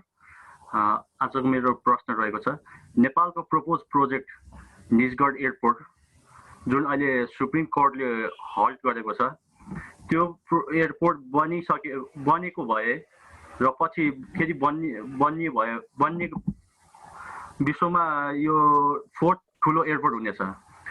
त्यसमा हाम्रो 2 million trees will cut off होइन, त्यसमा the whole biodiversity will be affected. तर गभर्मेन्टले के प्रमिस गरेछ भने जतिवटा रुख काटेको छ त्यसको 15 टाइम्स रुखहरू प्लान्टेसन गर्छौँ। अब हामीले पनि अब बेला बेलामा रुखहरू बिरुवाहरू रोप्दै गरेका छौँ। तर यो रोप्दै गर्दाखेरि जुन रुखहरू जुन वन विनाश हुन्छ त्यो त्यस्तो ठुल्ठुलो प्रोजेक्टहरूमा त्यसले हाम्रो बायोडाइभर्सिटी र वाइल्ड लाइफ कसरी रिस्टोर हुन्छ र हामीसँग एयरपोर्टको विकल्प नै नभएको र विकल्प नभए त्यही ठाउँमा नै बनाउनु पर्ने किन थियो र? Thank you. ओके, सो एउटा एउटा गरेर सुनिन्छ हैन? मेरो अन छ नि अडियो? सुनिन्छ है? सो बेसिकली छ नि, सो नेपालले एउटा के सबैले हामी बुझौँ भने जुन काठमाडौँमा हाम्रो जुन एयरपोर्ट छ नि, सो सबैले एउटा के सम्झनु एकदम जरुरी छ भने नेपालमा चाहिँ एउटा एयरपोर्ट होइन कि एउटा मात्रै रनवे छ हैन। सो धेरै वर्षदेखि हामीसँग एउटा मात्रै रनवे थियो। अब त्यो स्थिति चाहिँ अहिले हामीमा रहेन, किनभने अहिले काठमाडौँ बाहेक पोखरा र लुम्बिनी दुईटै एयरपोर्ट चाहिँ झन्डै कम्प्लिसन तिर गएको छ। रनवे चाहिँ दुईटै कम्प्लिट भइसकेको छ र टर्मिनल बिल्डिङहरू अहिले बनिरहेछ।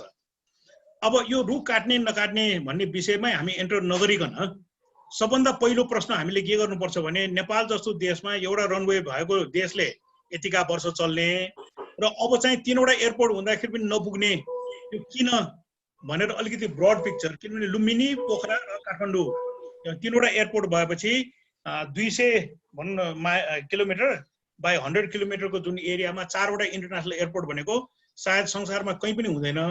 सो नेपाल फेरि यस्तो देश कि एउटा रनवेबाट एकैचोटि 4वटा एयरपोर्टमा जाने भनेर लागेका छौँ। अब प्लान गर्नु हैन, त्यसलाई चाहिँ तयारी गर्नु एउटा पक्ष, तर हाम्रो आर्गुमेन्ट चाहिँ रुख काट्ने कि नकाट्ने भन्दा पनि अलि माथिको आर्गुमेन्ट चाहिँ अहिलेलाई केही वर्षसम्मको लागि पोखरा, लुम्बिनी र काठमाडौँ एयरपोर्ट भए पुग्छ। त्यसैले हाम्रो नेपाली भाषामा निजगढको एयरपोर्ट चाहिँ थाती राख्ने, सो पछि चाहिहाल्यो भने छलफल गर्नु र अहिले चाहिँ छलफल नगरौँ भनेर धेरै डिस्कसनमा डाइल्युट नगरिकन केही वर्षको लागि चाहिँ 3वटा एयरपोर्ट भए पुग्छ भनेर त्यसैमा हामी चाहिँ भनौँ एउटा निष्कर्षमा पुग्यौँ भने यो चाहिँ सही हुन्छ।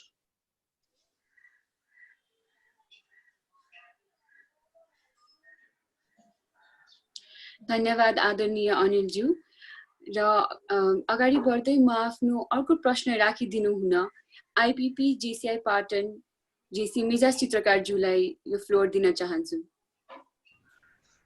धन्यवाद सोफी मर्जनज्यू, भाइस प्रेसिडेन्ट अफ इयर 2020। सर्वप्रथम त अनिल दाइलाई नमस्कार यहीँबाट, र मेरो अध्यक्षज्यू र सम्पूर्ण बोर्डका साथीहरू र नेसनल डेलिगेट्स सम्पूर्णलाई नमस्ते। मेरो क्वेसन चाहिँ अनिललाई के छ भने अब फर नाउ इन्स्टेन्टमा चाहिँ हाम्रो the tax increase for electric cars has seen a major setback to Nepalese and moving towards an environment friendly country. So however, those interested in purchasing these electric cars जो किन्ने छ उनीहरु चाहिँ नेपालको कम्पेरिजनमा चाहिँ एकदम सानै पपुलेसन छ. So many people rely on other modes of transportation जुन चाहिँ फ्युलबाट अर्को हाम्रो पेट्रोलियम डिजेल्सबाट चल्ने एकदम छ. So यो नेपाल गभर्नमेन्ट र हामीले चाहिँ कस्तो इनिसिएसन ल्याउनु पर्छ जुनले चाहिँ इको फ्रेन्डली बनाउन हेल्प गर्छ. अनि do you think like Nepal और एनी अदर मेजर सिटीजले चाहिँ यो ट्रान्सपोर्टेसन्सलाई अडप्ट गर्न सक्छ सक्दैन, के छ अनिलको यसमा चाहिँ भ्युज? सो यो छ नि जुन अहिले एकदम समसामयिक जुन यो छलफल छ नि इलेक्ट्रिक भेहिकलको बारेमा. सो नेपाल नेपाल अथवा काठमाडौँ चाहिँ यस्तो ठाउँ हो कि अरू संसारमा धेरै शहरमा नहुँदाखेरि पनि काठमाडौँमा त्रिपुरेश्वरदेखि भक्तपुर चाहिँ ट्रली बस चल्छ हैन. र त्यो ट्रली बस भनेको एउटा संसारको लागि नै एउटा उदाहरणीय हैन इलेक्ट्रिक भेहिकल र पोल्युसन पनि नगर्ने. र आजको स्थितिमा जस्तै अघि भने जस्तो यो वर्ष नै 1300 मेगावाट बिजुली थपिने बेलामा हामी चाहिँ जाने इलेक्ट्रिकमै हो. तर यो किन यसरी हाम्रो रेजिस्ट हुन्छ अथवा किन यो काम चाहिँ यसरी हुँदैन भन्दाखेरि अघि मैले सुरुमै देखाएँ नि नरसिंहको जुन अब यो त्यति सहिलोसँग मानिसहरूले बुझ्ने होइन कि तपाईहरु जेसिस भएर अलिकति बढी बुझ्ने प्रयास गर्नुहोस्. नेपाल सरकारको एकदम ठुलो उच्च ओहदामा बस्ने मान्छेले मलाई चाहिँ के भन्यो भने डिजेल र पेट्रोल चोर्न जानिसक्यो हामी, तर भोलि बिजुलीको गाडी ल्यायो भने ड्राइभरहरूले कसरी चाहिँ यो हिसाब मिलाउने, अकाउन्टेन्टहरूले कसरी हिसाब मिलाउँछन् हैन, हाम्रो जुन लेखा सिस्टम छ त्यसमा चाहिँ कसरी मिलान हुन्छ भनेर सोध्नुहुन्छ. त्यसैले चाहिँ यति सहिलोसँग हामी नसोचौँ कि यो चाहिँ त्यति छिटो आउनेवाला छैन. किनभने नि तपाईँ विचार गर्नुहोस् एउटा सरकारी गाडीले कति पेट्रोल लिन्छ र उसले एक्चुअली कति युज गर्छ र त्यो बाँकी चाहिँ हिसाब कसरी मिलाउँछ र मान्छेले कसरी पैसा खाइरहेको छ यो देशमा भनेर बुझौँ. सो रेजिस्टेन्स चाहिँ इलेक्ट्रिक भेहिकल अथवा डिजल भेहिकल अथवा पेट्रोल भेहिकलको बारेमा होइन कि हाम्रो देशमा विद्यमान जुन भ्रष्ट अथवा फ्रडुलेन्ट प्र्याक्टिस भन्छौँ नि, करप्सन गर्ने बानी, सो त्यसलाई हामीले ट्याकल गर्नुपर्ने हुन्छ। सो जस्तै उदाहरणको लागि एयर क्वालिटी कन्ट्रोल गर्दाखेरि जस्तै स्क्रिनमा स्टिकर राख्छ नि, त्यो स्टिकरले के देखाउँछ भन्दाखेरि मेरो पेट्रोलको भेहिकल हो भने 3% कार्बन मोनोक्साइड र डिजल भेहिकल हो भने 67% HSU भनेर लेखेको छ। तर तपाईँ कुनै पनि ड्राइभरलाई सोध्नुहोस् यो स्टिकर कसरी लिएको भन्दा उसले किनेको हुन्छ नि। So these are the kinds of things that we have to fight. अब यो भनौँ नेपालको मात्रै मोनोपोली हो र होइन, यो रेजिस्टेन्स संसारमा जहाँ पनि छ। सो अलिकति हामीले छ नि प्रब्लम सजिलो भएको भए सबैले सल्भ गर्थ्यो, तर यी प्रब्लमहरू यसरी नै कम्प्लेक्स भएकै कारणले मान्छेहरू रिस्क नलिने, र रिस्क नलिने मात्रै होइन कि मलाई किन टाउको दुखाउने, बरु म पछि आउने मन्त्रीले गरोस् न भनेर चाहिँ अरूलाई पन्थाउने जुन प्रवृत्ति हो, यस्तो कारणले गर्दाखेरि हामी चाहिँ अलिकति गाह्रो तर देशलाई फाइदा हुने डिसिजनबाट हामी पछाडि हट्ने हो। सो सबै मिलेर यस्तै विषयहरू अलि एनालिसिस गरेर अलिकति सोचेर होइन आर्गुमेन्टहरू बढाउँ, होइन हाम्रो सोसियल मिडिया युज गरेर क्रिटिकल थिङ्किङ भन्छौँ नि, सोच्न सक्ने मान्छेहरूको मास बढाउँ, अनि त्यसपछि यी चिजहरू इमिडिएटली हुने चान्स हुन्छ। सो यति सिम्पल एन्सर चाहिँ होइन, बिकज दिज आर इनहेरेन्टली हाम्रो करप्सन र फ्रडुलेन्ट सोसाइटीबाट आएको प्रब्लमहरू हो।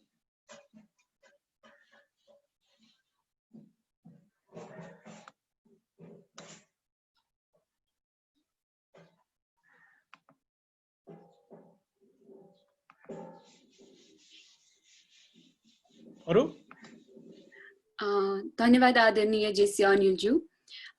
यसै गरी म आफ्नो अर्को प्रश्न राखिदिनु हुन president 2020 JC Patan JC Daisy नापितज्यूलाई यो फ्लोर दिन चाहन्छु।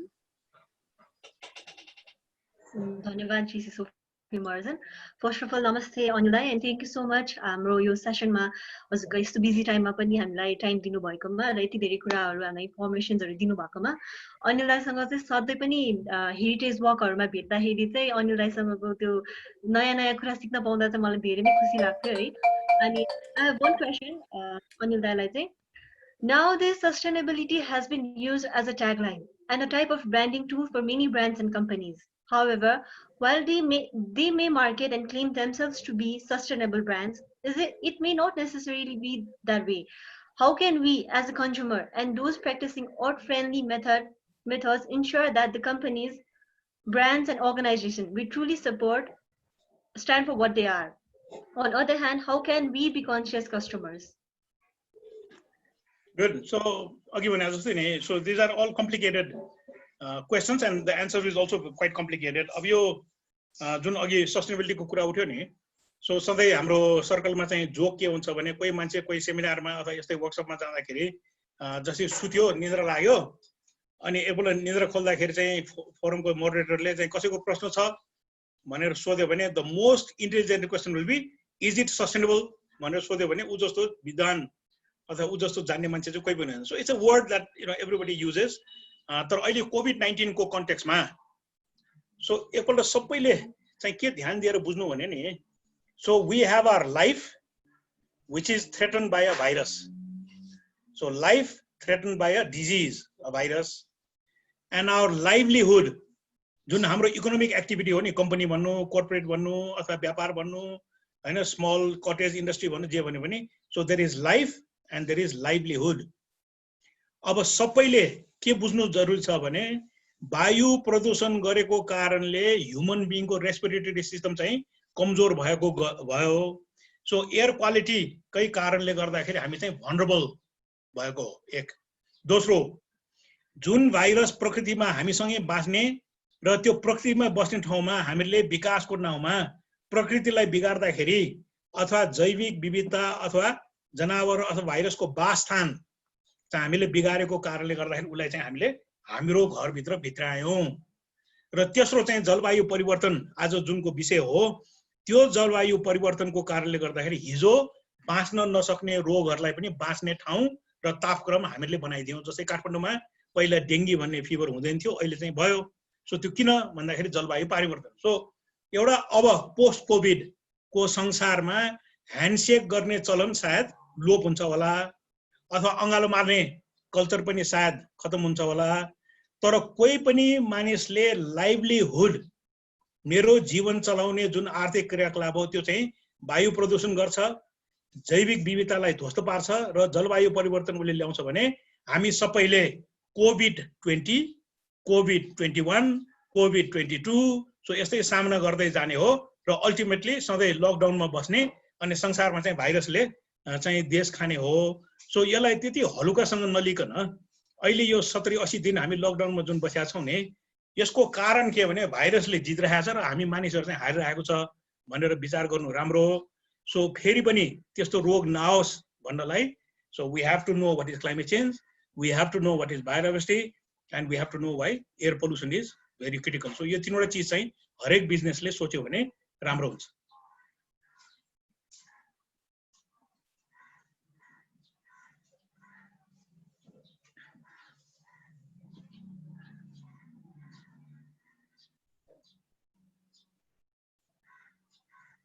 सुनेन सोफीजी हजुर म्युटै हुनुहुन्छ। हजुर, extremely sorry for technical error. धन्यवाद आदरणीय जेसी अनिलज्यू। म आफ्नो अर्को प्रश्न राखिदिनु हुन president 2020 JC Dhankuta लेडीबाट JC Ravina श्रेष्ठज्यूलाई आफ्नो क्वेसन राखिदिनु हुन अनुरोध गर्दछु।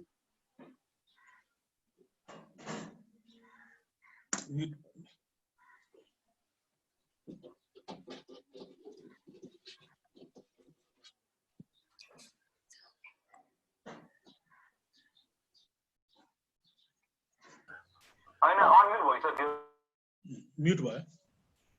रविनाजी हजुरको साउन्ड फेरि सुने छैन। म्युट अनम्युट गर्नुभयो।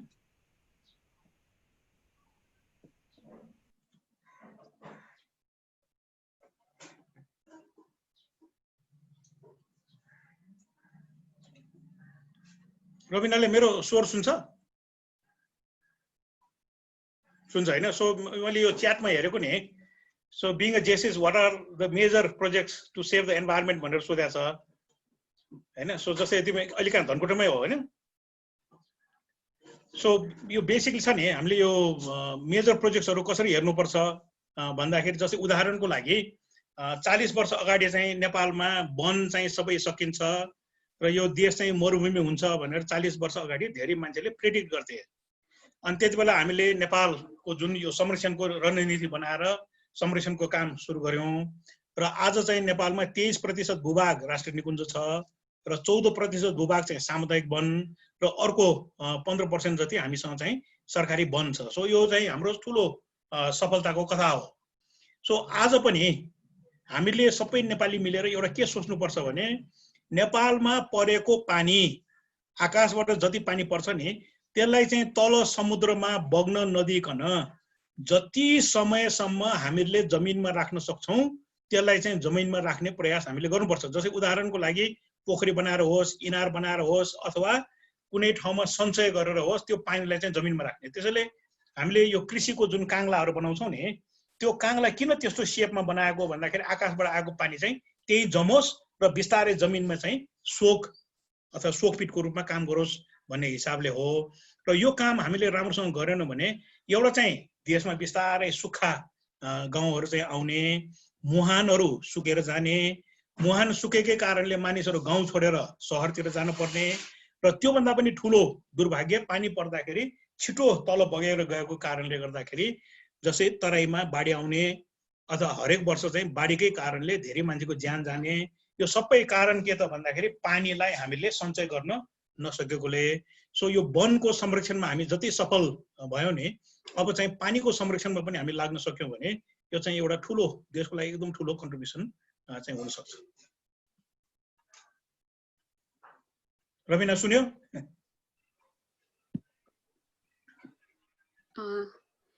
धन्यवाद अनिलज्यू।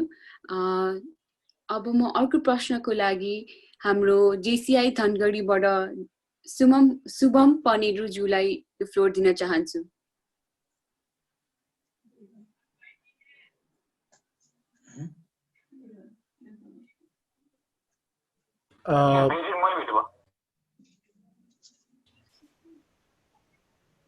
सोफीज्यू उहाँले भिडियो अन गर्नु भएको छैन, त्यसैले प्लिज तपाईले नै रिसाइड गरिदिनु हुन अनुरोध गर्दछु।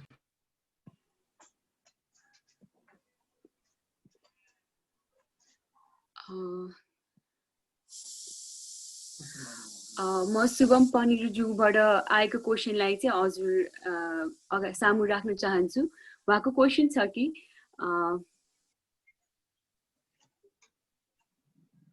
this inspire our youth towards positive thoughts and sustainable development without politics. Okay, so यो जुन छ नि पोलिटिक्स भनेको हो नि चाणक्य शास्त्र भनेको अथवा कौटिल्य शास्त्र भन्ने किताबहरू बजारमा पाइन्छ, एकपल्ट पढे पनि हुन्छ। सो त्यो कौटिल्य शास्त्रमा एउटा के लेखेको छ भने जो मानिसलाई राजनीतिमा सरोकार छैन, जसलाई चाहिँ पोलिटिक्समा त्यति इन्ट्रेस्ट हुँदैन, ऊ सधैँ चाहिँ आफूभन्दा एकदमै तल्लो स्तरको मान्छेहरू दिमाग अथवा भनौँ न इन्टेलेक्चुअल क्यापेसिटी भएको मानिसबाट चाहिँ शासित हुन चाहिँ तयार हुनुपर्छ भनेर उहाँले भन्नुभएको छ।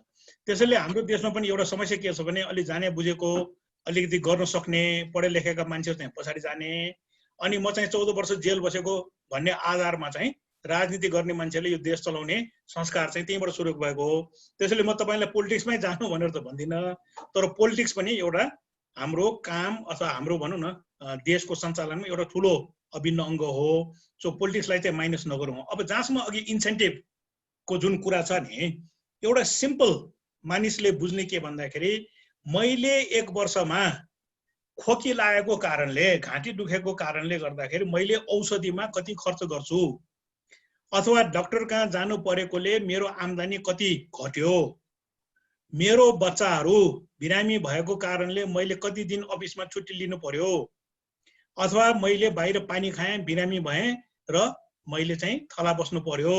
सो सबभन्दा पहिला मान्छे इन्स्पायर हुने एन्भाइरोमेन्टलाई बचाउनलाई किन इन्स्पायर हुन्छ त भन्दाखेरि उसले आफ्नो हेल्थ र त्यससँग रिलेटेड कस्टसँग चाहिँ जोड्या हुन्छ। र अहिले अमेरिकामा जति दङ्गा भइरहेछ, जति भइरहेछ यो सबै किन भन्दाखेरि because people do not have access to health services. So स्वास्थ्यको इन्सुरेन्स बिमा चाहिँ नहुने, मान्छे गरिब भएको कारणले बिरामी भयो भने टाँट पल्टिने। सो कोही पनि नेपाली भोलि म चाहिँ टाँट पल्टिन, म चाहिँ स्वास्थ्यको कारणले अस्पताल बस्दिन भनेर कसैले सोध्छ भने एन्भाइरोमेन्ट जोगाउने सबभन्दा ठुलो इन्सपिरेसन चाहिँ त्यही हुनसक्छ।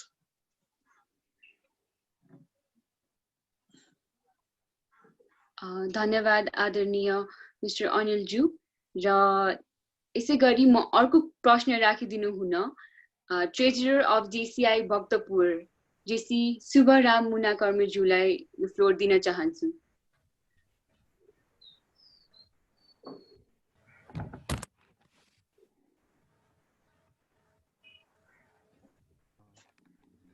थ्याङ्क यू फ्लोर दिनुभएकोमा। मैले चाहिँ के क्वेसन गर्न खोजेको भने सरलाई, यो त राजनीतिक क्वेसन नै हो।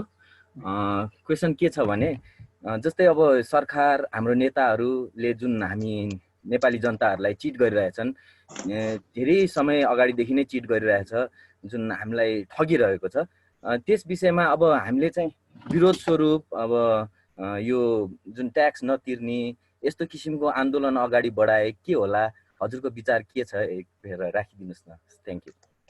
सो अघि भने जस्तो नि सबभन्दा पहिलो त यस्तो खालको जुन सोच अथवा यस्तो खालको क्याम्पेनहरू चाहिँ नेपालको लागि एकदम ढिलो नै भइसक्यो, एकदम जरुरी छ। अब त्यति भनेर म खालि एउटा तपाईँ छ नि यो हामी सबै मिलेर यो सोच्नुपर्ने के छ भने जस्तै हरेक वर्ष महालेखा परीक्षकले आफ्नो रिपोर्ट निकाल्छ, अनि त्यसमा चाहिँ धेरै बेरुजो निकाल्छ, यो बेरुजो छ भनेर निकाल्छ। अब एउटा हामी के सोचौँ भने नि त्यो महालेखा परीक्षकले हरेक वर्ष निकालेको रिपोर्ट कतिजनाले पढ्छ, अथवा भनौँ न आज वातावरण दिवसको दिनमा जस्तै एन्भाइरोमेन्टको बारेमा रिसोर्स पर्सन बोलाएको जस्तै भोलि महालेखा परीक्षकबाट चाहिँ हामीले रिसोर्स पर्सन बोलाउँदैछौँ र नेपालमा भ्रष्टाचार कसरी हुन्छ भनेर हामी सबै जान्न चाहन्छौँ भन्यो भने कतिजना जेसीले जुममा चाहिँ साइन अप गर्छ होला। र अर्को चिज हामी सधैँ बुझ्नुपर्ने के छ भने हामी कहाँ सिस्टम्सहरू चाहिँ पहिला थिएन, किनभने अब महाराजहरूले पनि हुकुमी तरिकाले यो गर उ गर भनेर भन्थ्यो, अथवा मेरो जेनेरेसनको मान्छेहरू हुर्किँदाखेरि महाराज धिराजको नाम लेखेर कुनै पनि काम भयो भने कसैले प्रश्नै गर्न नपाउने स्थिति पनि थियो। आज हामी जुन गणतन्त्रमा प्रश्न गर्ने संसद भन्यो यो भन्यो यो सबै चाहिँ प्रोग्रेस नै हो, किनभने हिजोको स्थितिभन्दा त आज धेरै ओपन र ट्रान्सपेरेन्ट भएर आएको छ। तर अभियसली यो चाहिँ पुगेको छैन। जस्तै उदाहरणको लागि आज अमेरिकाको कुनै पनि तपाईँ टेलिभिजनमा सिन हेऱ्यो भने नर्सहरूलाई चाहिँ पिपिई नपुग्ने, बिचरा त्यो रोगकै कारणले मर्ने, घरमा पनि उसले रोग सार्ने, तर पुलिसलाई कहिले पनि पिपिई कम भएको देखाएको छ?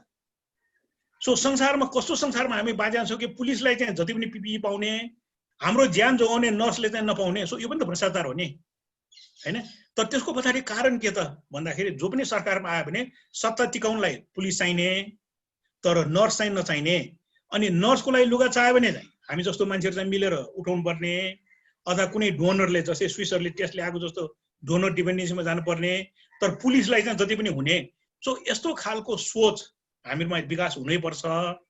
एउटा क्याम्पेन अर्गनाइज गर्नु एकदम राम्रो, तर सुरुवात कहाँबाट गर्नुपर्छ भन्दाखेरि हाम्रो स्टेट अफ करप्सन अथवा स्टेट अफ भनौँ न हाम्रो हिसाब किताब, सो महालेखा परीक्षककै व्यक्तिहरू ल्याएर गर्नु। अब जस्तै मैले विश्व ब्याङ्क र नर्वेको सरकार मिलेर अहिले एउटा नयाँ काम चाहिँ के गरिरहेको छ भने 7 वटा प्रदेश र 753 वटा स्थानीय सरकारको सबै अकाउन्ट चाहिँ ट्रान्सप्यारेन्टली अनलाइन चाहिँ अपलोड हुने, ताकि कमसेकम मान्छेले कति पैसा आयो कति पैसा गयो त थाहा पाओस् भनेर चाहिँ सुरु गरिरहेको छौँ। अब यस्तै चिजहरू हरेक तहबाट एउटा सिस्टमिक चेन्ज ल्यायो भने हामीले चाहेको देश अथवा हामीले चाहेको समाज चाहिँ बन्छ। तर अघि बनाए जस्तो चुप लाएर खालि फेसबुकमा नेपाल इज करप्ट भनेर चाहिँ पुग्दैन, किनभने यु विल नोटिस हैन अमेरिकामै कति करप्सन रहेछ, अमेरिकाको हेल्थ सिस्टम कति कमजोर रहेछ, बेलायतको हेल्थ सिस्टम कति कमजोर रहेछ। सो यो त कोभिड-19 ले एक्सपोज गरेको छ नि।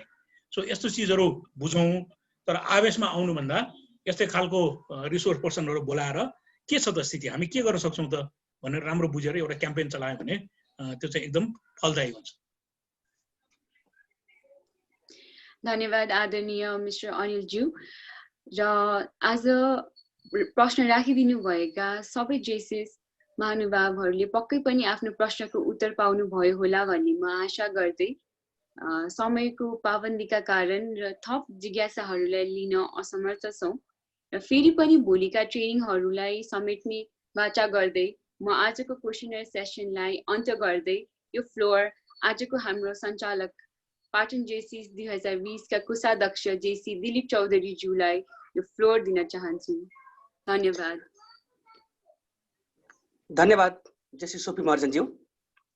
आफ्नो अमूल्य समय हामीले दिनुभएर आफूले जानेको बुझेको वातावरण सम्बन्धी ज्ञान दिनुभएकोमा वातावरणविद अनिल चित्रकारज्यूलाई यस पाटन जेसिस परिवार तथा मेरो व्यक्तिगत तर्फबाट धन्यवाद ज्ञापन गर्दछु। आजको यस कार्यक्रम पक्कै पनि हजुरहरू सबैको लागि प्रभावकारी नै रह्यो भन्ने आशा गर्दछु। कार्यक्रम अगाडि बढाउने क्रममा आफ्नो मन्तव्य राखिदिनु हुन जेसीआई पाटन वर्ष 1999 को अध्यक्ष जेसी विनोद नरसिंह श्रेष्ठज्यूलाई यो फ्लोर दिन चाहन्छु।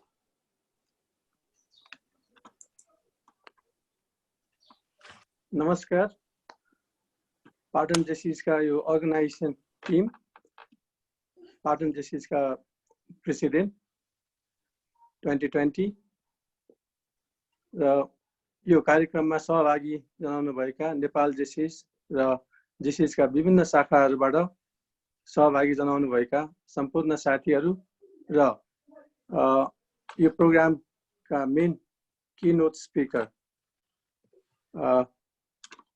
सबैमा मेरो हार्दिक अभिवादन। आज वातावरण दिवसको उपलक्ष्यमा सबै साथीभाइहरू र सहभागी सबैजनालाई चाहिँ यो वातावरण बचाउँ र आफ्नो व्यक्तित्व विकासका साथ हामी अगाडि बढौँ भन्ने मेरो अपिल राख्न चाहन्छु। अब वातावरण भन्ने बित्तिकै अब के हो त वातावरण? अब साइन्सको स्टुडेन्टहरू कोही छ भने अब उहाँहरूले भन्नु होला वातावरण भन्ने बित्तिकै अब मैले सरसर्ती यसो हेर्दाखेरि अब एटमोस्फियर, हाइड्रोस्फियर, लिथोस्फियर अनि यो के बायोस्फियर भनेर लिँदो रहेछ वातावरण। अनि त्यस्तै अब हामी म्यानेजमेन्ट, म चाहिँ म्यानेजमेन्टको स्टुडेन्ट र ब्याङ्कमा कार्यरत व्यक्ति भएकोले अब हामी बिजनेसमा लाग्ने साथीहरूलाई भन्यो भने वातावरण भन्ने बित्तिकै यो त माइक्रो इन्भाइरोमेन्ट, म्याक्रो इन्भाइरोमेन्ट यस्तो आदि आदि कुराहरू आउँछ। र मैले सरसर्ती यसो हेरेँ आज वातावरण दिवस के भइरहेको रहेछ त यहाँ भनेर हेर्दाखेरि एउटा ब्याङ्कको एउटा मैले लोगो देखेँ। अरू बेला जहिले पनि मैले लोगो चाहिँ रातो कलरमा देख्थेँ, आज त्यसको लोगो चाहिँ हरियो भयो। अब के हो वातावरण भनेको के हो त यो भन्दाखेरि बुझ्न गाह्रो भयो। यो चाहिँ एकदम भेग छ र साँच्चै भन्ने हो भने वातावरण त हामीले जोगाउनु पर्छ र हाम्रो कम्पिटेन्सीको लागि पनि वातावरण अति आवश्यक छ। आज हामी लकडाउनमा बसिरहेछौँ, यो पनि हामी महामारीलाई बच्नको लागि गरेको एउटा कार्य हो। अब वातावरणको कुरा गर्ने हो भने हामीले परम्परागत कालदेखि नै हाम्रो वातावरण मैत्री, हाम्रो आज आहार व्यवहार हामी पाउँछौँ। जस्तै भनौँ कुनै खानको लागि हामी बस्यौँ भने पहिला चाहिँ चढाएर हामी खान्छौँ। त्यो चढाएर खानु भनेको चाहिँ हामी कसैको लागि हाम्रो आहार हामी कसैलाई चाहिँ छुट्याएर राखेको भयो। त्यस्तै हामी कुनै निर्माण गर्छौँ, हामी वास्तु पूजा गर्छौँ र त्यो किन भन्दाखेरि यो पनि एउटा वातावरणसँग एसोसिएट भएको कुरा हो। अब अनिल दाइले सुरुमै देखाउनु भयो नर्सिङ, म चाहिँ विनोद नर्सिङ भयो, त्यो चाहिँ उहाँले हाम्रो चाहिँ कल्चरसँग रिलेट गरेर उहाँले नर्सिङ देखाउनु भयो। हाम्रो कल्चरमा यो चाहिँ परापूर्व कालदेखि नै हामीसँग धेरै त्यस्ता कुराहरू छ जुन कुरा चाहिँ वातावरण मैत्री बनाएर हामी हाम्रो व्यवहारहरू चलाइरहेछौँ। र यहाँ धेरै कुराहरू आयो वातावरणको। अब अनिलले भन्नुभएको कुराहरूमा चाहिँ एक दुईवटा कुराहरू म जोड्न चाहन्छु। र वातावरण भन्ने बित्तिकै अब रातो हरियो कलरमा नभइकन अब एकदम हामीले याद गर्नुपर्ने कुराहरू, हामीले चाहिँ बच्नुपर्ने कुराहरूमा चाहिँ मैले अहिले देखेको चाहिँ यो इलेक्ट्रोम्याग्नेटिक रेडिएसन जुन चाहिँ यो न हामीले देख्न सक्छौँ, न यसको रङ हुन्छ, न यसको चाहिँ गन्ध हुन्छ, न हामी देख्न सक्छौँ। र यो इलेक्ट्रोम्याग्नेटिक यो रेडिएसनको कारणले गर्दाखेरि हामी चाहिँ एकदम अप्ठ्यारो अवस्थामा चाहिँ हामी पाउँछौँ। यसमा बढी एक्सपोज भएको कारणले गर्दाखेरि रेडियोम्याग्नेटिक फिल्डमा हामी बढी एक्सपोज भएको कारणले गर्दाखेरि आज विश्वमा चाहिँ अल्जाइमर जस्तो रोगहरू, क्यान्सरको रोगहरू आदि चाहिँ बढ्दै गइरहेको हामी पाउँछौँ। र वातावरण, आज वातावरण दिवसको उपलक्ष्यमा अब हामी कसरी हामी आफूलाई सुरक्षित पार्ने त यस्तो रोगहरूबाट भन्ने कुराहरू पनि हामीले सोच्न चाहिँ पर्ने हुन्छ। र हाम्रो पोलिसीमा हामीले जाने हो भने कतिपय कुराहरू हामी भन्ने गर्छौँ हाम्रो ल एन्ड रेगुलेसन चाहिँ हाम्रो राम्रो छैन। नियमहरू बन्छ, यो सानोको लागि चाहिँ नियम, ठुलाको लागि चयन भने जस्तो। अहिले चाहिँ होम क्वारेन्टाइन भनेको छ अनि लकडाउन भनेको छ, तर हामी बाहिर हेऱ्यौँ भने उच्च वर्गका व्यक्तिहरू आफै पनि त्यो नियमलाई चाहिँ उल्लङ्घन गर्दै गइरहेको हामी पाउँछौँ। यो कुरामा पनि हामी सचेत हुनु पर्यो। जस्तो सङ्घ संस्थामा लाग्ने हामी साथीभाइहरूले यस्तोमा पनि आवाज उठाउनु पर्यो।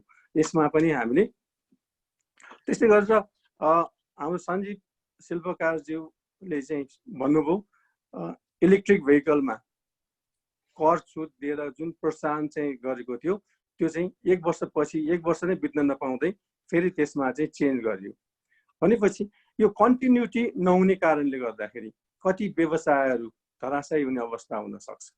अब हामीले हेर्यौँ भने हाम्रो हाइड्रो इलेक्ट्रिसिटी हामीलाई चाहिने भन्दा बढी उत्पादन भएको कारणले गर्दाखेरि भोलि नेपाल इलेक्ट्रिसिटी अथोरिटीलाई चाहिँ अप्ठ्यारो हुन सक्छ।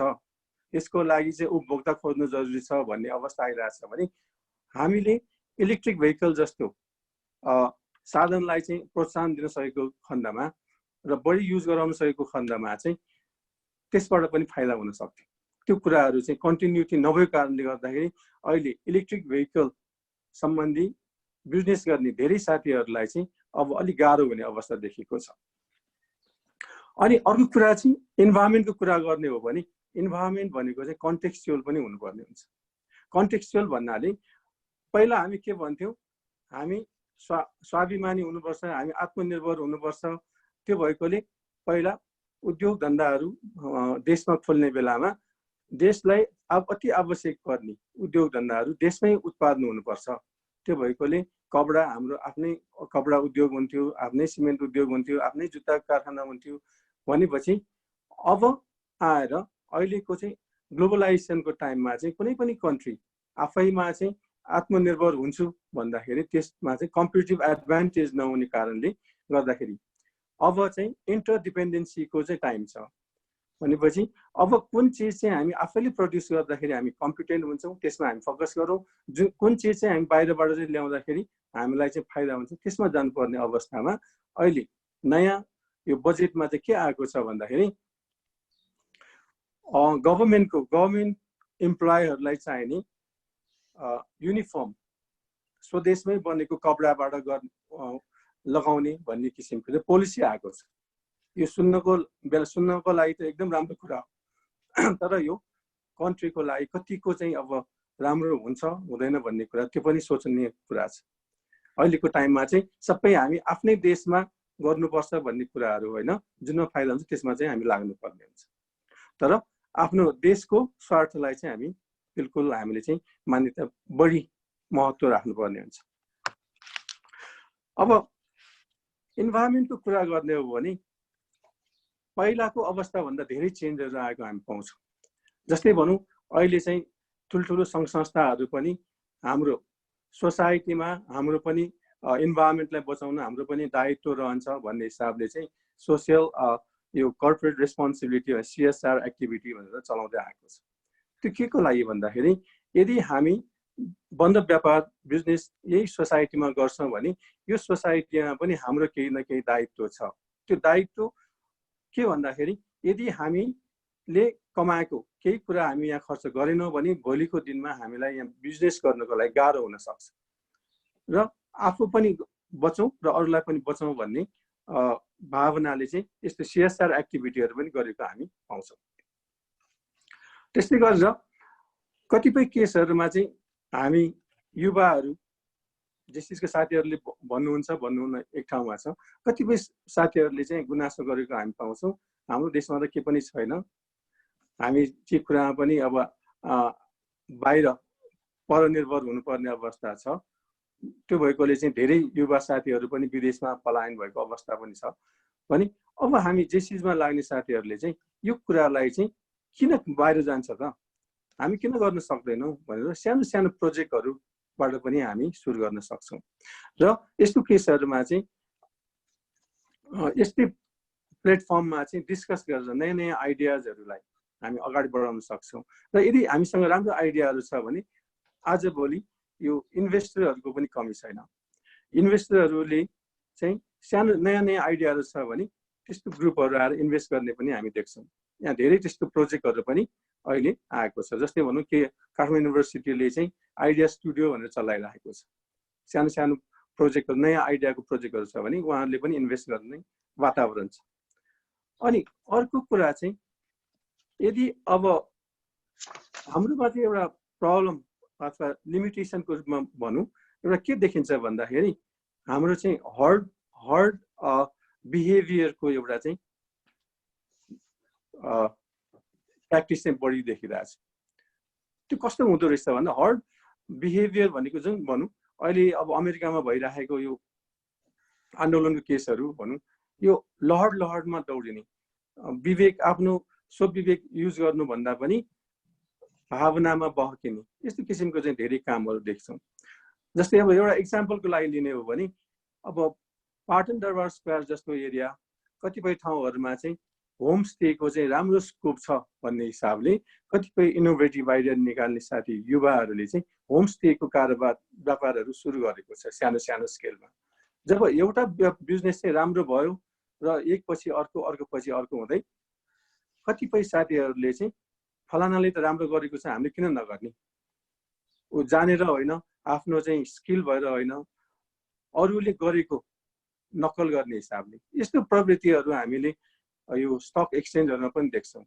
स्टक यो कोभिड यो लकडाउन हुनुभन्दा अगाडि केही महिना अगाडि हेर्ने हो भने एकदम उच्च गतिमा माथि बढेको थियो र एकैचोटि फेरि डाउन ट्रेन्ड भयो र अहिले बिचमा चाहिँ 2 दिन खोल्ने बेलामा चाहिँ कस्तो आयो भन्दाखेरि एकदम गिरावट, एक दिन खोल्यो गिरावट हो, फेरि गिरावट भनेपछि यो स्टक मार्केटमा चाहिँ यो बबल्स र यो क्रास हुने टेन्डेन्सी पनि यो हर्ड बिहेभियरको हो। र हामी इन्भाइरोमेन्टलाई राम्रोसँग बुझेर हामीले यदि बिजनेस गर्छौँ, यदि कुनै काम गर्छौँ, यदि हामीले सोसियल अर्गनाइजेसनलाई लिड गर्छौँ भने त्यसले चाहिँ सबैको लागि बेनिफिट नै गर्ने हुन्छ। ल जेसिससँगै नै जोड्ने हो भने पनि सुरुमा जब मैले चाहिँ जेसिस जोइन गरेँ 1990 तिर, त्यो बेला चाहिँ यो पब्लिक स्पिकिङको लागि राम्रो फोरम पाउँदैन थियो। कुनै स्किल डेभलप गर्छु भन्यो भने राम्रो फोरम नपाउने, लिमिटेड मात्र फोरम पाउने हिसाबले धेरै युवाहरू जेसिसमा चाहिँ लागेको हामी पाउँछौँ। र अहिले आएर चाहिँ यस्तो फोरमहरू चाहिँ हामी अनगिन्ती पाउँछौँ र त्यो अनुसार जेसिसलाई पनि त्यही हिसाबले चाहिँ ड्राइभ गर्दै गएको, चेन्ज हुँदै गएको चाहिँ हुनुपर्छ। र अहिलेको टाइममा मैले सरस्वती भन्नुपर्दाखेरि मेन कुरा चाहिँ हाम्रो अनिलले भन्नुभएको जस्तो चाहिँ अब हामी डाइभर्सिफाई जुन चाहिँ हाम्रो पहिलादेखि नै चलन थियो, यो रिसिलियन्स हुनुपर्ने, त्यो कुराहरूलाई हामीले अझ फोकस गर्नु पर्यो। अनि अरू कुरा भन्यो भने अब अहिले हाम्रो चलन चल्तीमा आइरहेको चाहिँ राम्रोलाई होइन, हाम्रोलाई जुन प्रोत्साहन लिने गर्छ त्यसलाई चाहिँ हामीले चाहिँ बिस्तारै यसलाई चिर्दै अगाडि बढ्नु पर्यो। अनि इकोसिस्टमलाई नबिग्रिने किसिमको चाहिँ टेक्नोलोजीमा चाहिँ हामी अगाडि बढ्नु पर्यो। र अहिले अब कोभिडको यो लकडाउन लामो लकडाउनले चाहिँ एउटा के देखाएको छ भन्दाखेरि अब चाहिँ फुड सप्लाईमा चाहिँ एउटा क्राइसिस आउने देखिएको छ। यो क्राइसिसको लागि चाहिँ हामीले चाहिँ बिस्तारै चाहिँ अब तरकारी फुल रोप्ने ठाउँमा पनि तरकारी रोपेर पनि हामीले गर्नुपर्ने अवस्था आउँछ भन्ने कुराहरू पनि आइरहेको छ।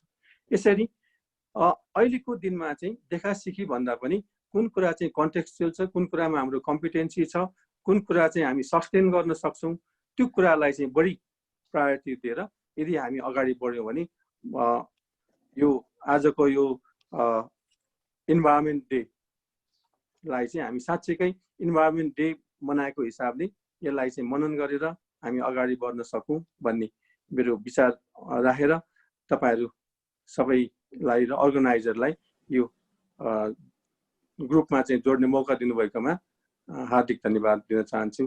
धन्यवाद। जय जेसिस। धन्यवाद पाचकृष्णज्यू। त्यसै गरी आजको यस कार्यक्रममा आफ्नो मन्तव्य राखिदिनु हुन पाटन जेसिस इतिहासकै पहिलो महिला अध्यक्ष जेसी डेजी नापिज्यूलाई हार्दिक अनुरोध गर्दछु।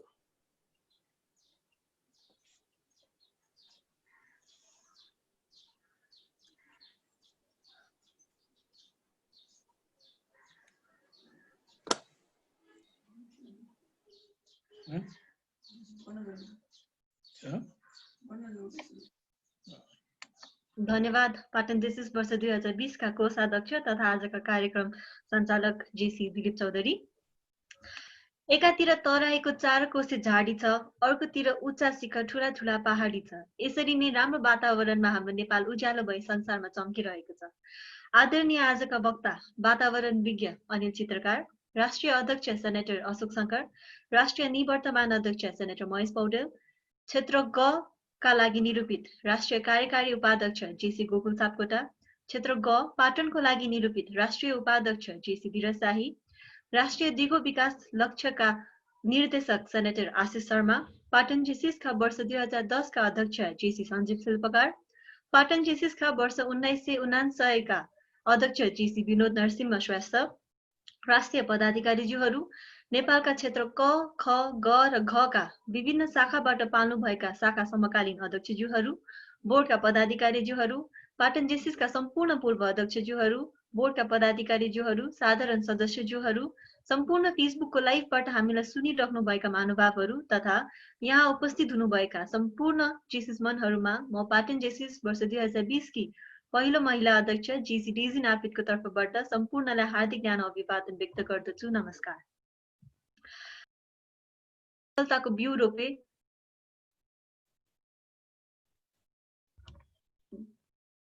विफलताको बेला नै सफलताको बिउ रोपे सबैभन्दा राम्रो समय हो र आज जुन 5 तारिकको दिन मानिने विश्व वातावरण दिवसलाई पारेर र दिगो विकास लक्ष्य यानि कि सस्टेनेबल डेभलपमेन्ट गोल अन्तर्गत पर्ने गोल नम्बर 13 क्लाइमेट एक्सनमा रहेर टुगेदर फर नेचर विषयमा छलफल र विभिन्न जानकारी हासिल गर्न पाउँदा पाटन जेसिस लगायत सम्पूर्ण यहाँ उपस्थित महानुभावहरूले वातावरण विज्ञ अनिल चित्रकारज्यूले दिनुभएको ज्ञानका कुराहरू मनन गर्नुहुनेछ भनी हामी विश्वस्त छौँ। कसरी वातावरणलाई स्रोत र साधनहरू प्रभावशाली ढङ्गबाट प्रयोग गरेर दक्षता हासिल गर्न सकिन्छ भनेर पनि बुझाउनु भएको छ र त्यही सिकेका कुराहरूलाई कसरी अगाडि बढाउनु पर्छ र वातावरण सफा स्वच्छ र सुन्दर बनाउने भन्ने कुरामा पनि हामी अवगत भइसकेका छौँ। आशिषजीलाई अघिको सुझावको लागि पनि धेरै धेरै धन्यवाद। उहाँको सुझावलाई मनन गर्दै हजुरहरूमा जानकारी गराउँदछु कि हामी काठमाडौँमा बस्ने भएकोले हाम्रो घर वरिपरि कुनै पनि खेत बाजो छैन, खुला ठाउँ छैन र हामीले लकडाउनलाई स्ट्रिक्टली फलो गर्नुपर्नेछ।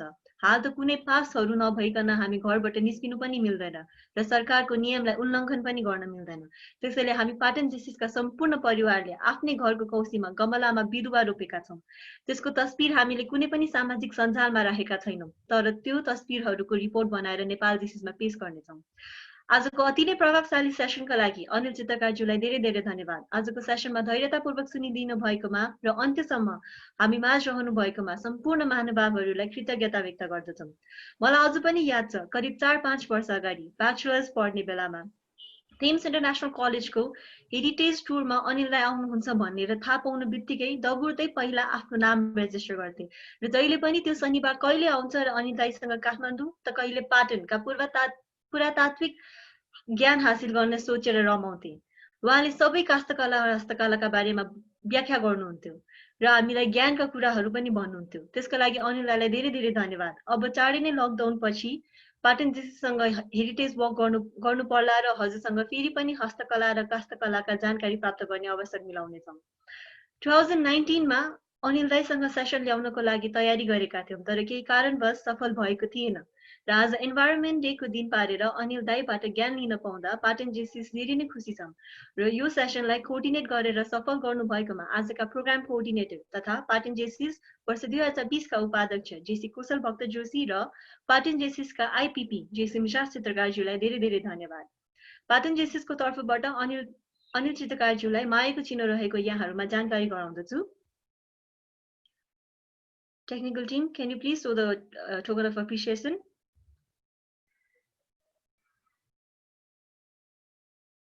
Change begins with us. Token of appreciation. GCI Patan. We, GCI Patan, hereby express our sincere appreciation to Mr. Anil Chitrakar in grateful recognition for his valuable contribution as a speaker for Together for Nature, one-day virtual interactive session on the occasion of World Environment Day, with one of the goal of Sustainable Development Goal number 13, Climate Action, Sustainable Development Goal number 13, dated on 5th June 2020 with JCI Patan. JC Dezenapit, President 2020, JCI Patan. धेरै धेरै धन्यवाद अनिल चित्रकारज्यू र यहाँ उपस्थित हुनुभएका सम्पूर्ण महानुभावहरूमा हजुरहरूसँग फेरि पनि नयाँ कार्यक्रमका साथ भेट्ने बाचा गरी म पाटन जेसिस वर्ष 2020 की अध्यक्ष जेसी हजुरहरूको माझबाट बिदा हुन चाहन्छु। नमस्ते। धेरै धेरै धन्यवाद अध्यक्षज्यू। कार्यक्रम अगाडि बढाउने क्रममा समापन मन्तव्य राखिदिनुहुन म पाटन जेसिस वर्ष 2020 का महासचिव जेसी प्रवेश मल्लज्यूलाई अनुरोध गर्दछु। धन्यवाद। आजको कार्यक्रम प्रस्तुता जेसीआई पाटन वर्ष 2020 का कोषाध्यक्ष जेसी दिलीप चौधरी ज्यूलाई संसारका सबभन्दा राम्रा चिजहरू देख्न वा छुन पनि सकिँदैन, ती हृदयले महसुस गर्नु पर्दछ। धन्यवाद तीमध्ये एक त्यस्तो प्रार्थना हो। म पाटन जेसिस वर्ष 2020 का महासचिव जेसी प्रवेश मल्ल यसलाई सम्मानजनक र सफल कार्यक्रमको रूपमा साक्षी भएका सम्पूर्ण महानुभावहरूलाई धन्यवादको प्रस्ताव गर्न ठूलो सम्मानको रूपमा लिन्छु। आज मेरा शब्दहरू कृतज्ञता व्यक्त गर्न पर्याप्त छैनन्। जेसीआई पाटनको तर्फबाट म हाम्रो वक्ता वातावरणविद अनिल चित्रकारज्यूलाई धन्यवाद दिन चाहन्छु, जसले हामीलाई जलवायु परिवर्तन र हालसालैका सबैजनाले भोग्नु परेका समस्याहरूका बारे आफ्नो विचार राख्नुभएका छन्। त्यसैगरी नेपाल जेसिस वर्ष 2020 का सम्पूर्ण पदाधिकारी ज्यूहरूलाई हार्दिक धन्यवाद व्यक्त गर्दछु। पाटन जेसिस वर्ष 2020 का अध्यक्ष जेसी डेजिनापी ज्यूलाई पनि हार्दिक धन्यवाद व्यक्त गर्दछु। आजको सत्रका संयोजक तथा पाटन जेसिस वर्ष 2020 का उपाध्यक्ष जेसी कुशल भक्त जोशी ज्यूलाई पनि हार्दिक धन्यवाद व्यक्त गर्दछु। आज वर्ल्ड इन्भाइरोन्मेन्ट डे को दिन टुगेदर फर नेचर टपिकमा वातावरणविद अनिल चित्रकारज्यूको आजको सेसन मिलाइदिनु भएकोमा पाटन जेसिस वर्ष 2020 का निवर्तमान अध्यक्ष जेसी मिजाज चित्रकारज्यूलाई पनि म हार्दिक धन्यवाद व्यक्त गर्दछु। पाटन जेसिस वर्ष 1979 का अध्यक्ष जेसी विनोद नरसिंह श्रेष्ठज्यू र वर्ष 2020-10 का अध्यक्ष जेसी सञ्जीव शिल्पकारज्यूलाई पनि धन्यवाद व्यक्त गर्दछु। यो आयामको कार्यक्रम रातोरात हुन सक्दैन। यसमा दिन रात मेहनत गर्नुभएका प्राविधिक टोलीमा रहनुभएका पाटन जेसी वर्ष 2019 का अध्यक्ष जेसी मिजाज चित्रकारज्यू, वर्ष 2020 का उपाध्यक्ष जेसी यजुला डङ्गुलज्यू, पाटन जेसिसका सदस्य जेसी अक्षय बोकीज्यूलाई पनि म धन्यवाद व्यक्त गर्दछु।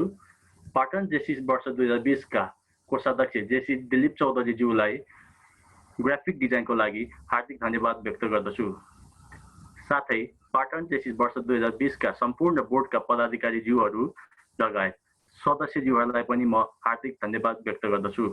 अन्त्यमा म नेपाल जेसिस क्षेत्र क, ख, ग र घबाट पाल्नुभएका सम्पूर्ण शाखाका अध्यक्षज्यूहरू, सदस्यज्यूहरूलाई यस सत्रमा भाग लिनु भई एक सफल कार्यक्रम बनाउनु भएकोमा हार्दिक धन्यवाद व्यक्त गर्दछु।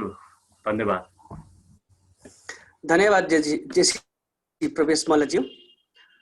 हाम्रो भविष्य हाम्रो क्षमता र वृद्धिले होइन, हाम्रो सपनाको आकारले निर्धारण गर्दछ।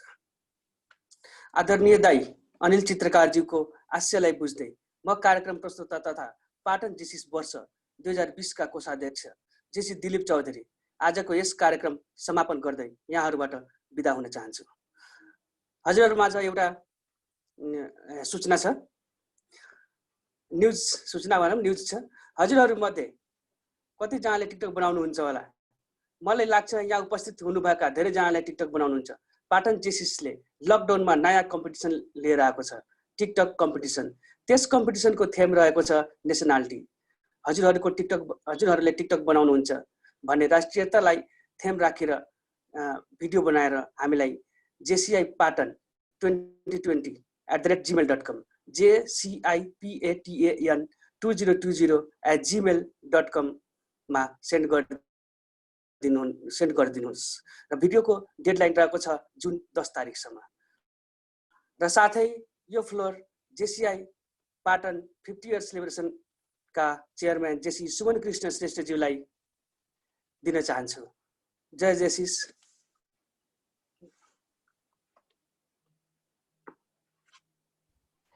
Thank you. Today's MC Dilip. अब अनिल दाईको अनुमति लिएर now we are taking a group photo Anil दाई। दाईलाई धेरै धन्यवाद, धेरै नमस्ते। We are taking a group photo in virtually। म देखिरहेको छु सम्पूर्ण जेसिस मित्रहरू यहाँ म देखिरहेको छु। I have get a message like it was good session भनेर इबी हाम्रो भाइ पोखराबाट भर्खर इबी भाइले मेसेज गर्यो। I have seen a lot of the president from different part of different loam of Nepal, Manoj ji from Gachia, त्यसै गरी I have seen Ritesh from Kavre, Ritesh from Kagre, अनि त्यसै गरेर मैले धेरै मेम्बर देखिरहेको छु। Now I'm taking the group snap Anil दाई with your permission. So please सबैले अनुरोध गर्न चाहन्छु, सबैलाई कृपया क्यामेरा अन गरिदिनु म हार्दिक अनुरोध गर्न चाहन्छु। बिमला जी दुहबीबाट मैले भर्खर मेसेज देखेँ। सम्पूर्णलाई मैले अझ पनि देखिरहेको छु यहाँ क्यामेरा अन गरिरहेको। कृपया सम्पूर्णलाई क्यामेरा अन गरिदिनु म हार्दिक अनुरोध गर्न चाहन्छु। So thank you so much for being with us. I'm taking a snap. Okay. I have seen Dilu ji, Sapna ji from Dang Lady, Junu ji. Okay.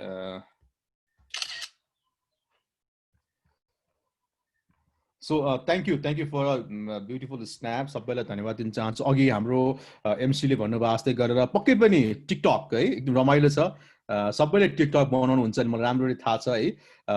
हिजो मलाई साथीहरूले पनि टिकटकबाटको लाई मेसेज पठाइसक्नु भएको छ। फेरि पनि सम्पूर्णलाई फेरि पनि अनुरोध गरे, बिमला जी इट वाज सो गुड है। सम्पूर्णलाई फेरि पनि अनुरोध गरे टिकटक यदि बनाउनुहुन्छ भने हामीसँग टिकटकमा जोडौँ। Now this is the age of TikTok after Instagram. It's age of TikTok. अनि मैले देखिरहेको छु एकदम मिठो मुस्कानको धनी मेरो बहिनी धनगढी डिजिसको अध्यक्ष रविना बहिनी हाँसिरहनु भएको छ। So you guys everyone have a TikTok हैन। सो कृपया हाम्रो टिकटक सेयर गरौँ and let's go in the new generation vibes after Instagram. Of course, the next Instagram will be the TikTok. So त्यसमा पनि हामी सरेको हौँ र सम्पूर्णलाई अब अनम्युट गर्दै हामी फाइनल बाई बाई भन्ने बेला आएको छ. Let's say final bye bye. Technical team, could you please unmute? Yeah. Yes. Bye bye. Bye bye Anil Dai.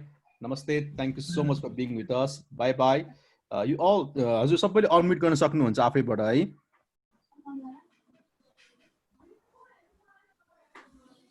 So now I'm passing the floor to the final closing part. Did you want to say something? No, thank you so much everyone for your wonderful participation, and thank you Anil Dai for sharing so many and so many good informations to every one of us. पक्कै पनि हामी सबैजनालाई environment-लाई eco friendly बनाउनलाई चाहिँ सबैजनाले केही स्टेप्सहरू लिनेछौँ भनेर चाहिँ म विश्वस्त छु. So thank you so much everyone. Patan जेसिसमा यसरी नै माया र सपोर्ट गरि नै राख्नुहोस्. Thank you so much. नमस्ते. Thank you Ashish ji also for joining with us. Thank you everyone. Bye bye. Happy Environment Day. Bye bye. Happy World Environment Day. Bye bye. Bye bye. Thank you so much Anilai. Thank you. Namaste. Okay, we'll be ending the session right away. So सम्पूर्णलाई चाहिँ धन्यवाद गर्दै हाम्रो अर्को सेसनमा फेरि पनि join भइदिनु अनुरोध गर्छु. र हाम्रो फेसबुकमा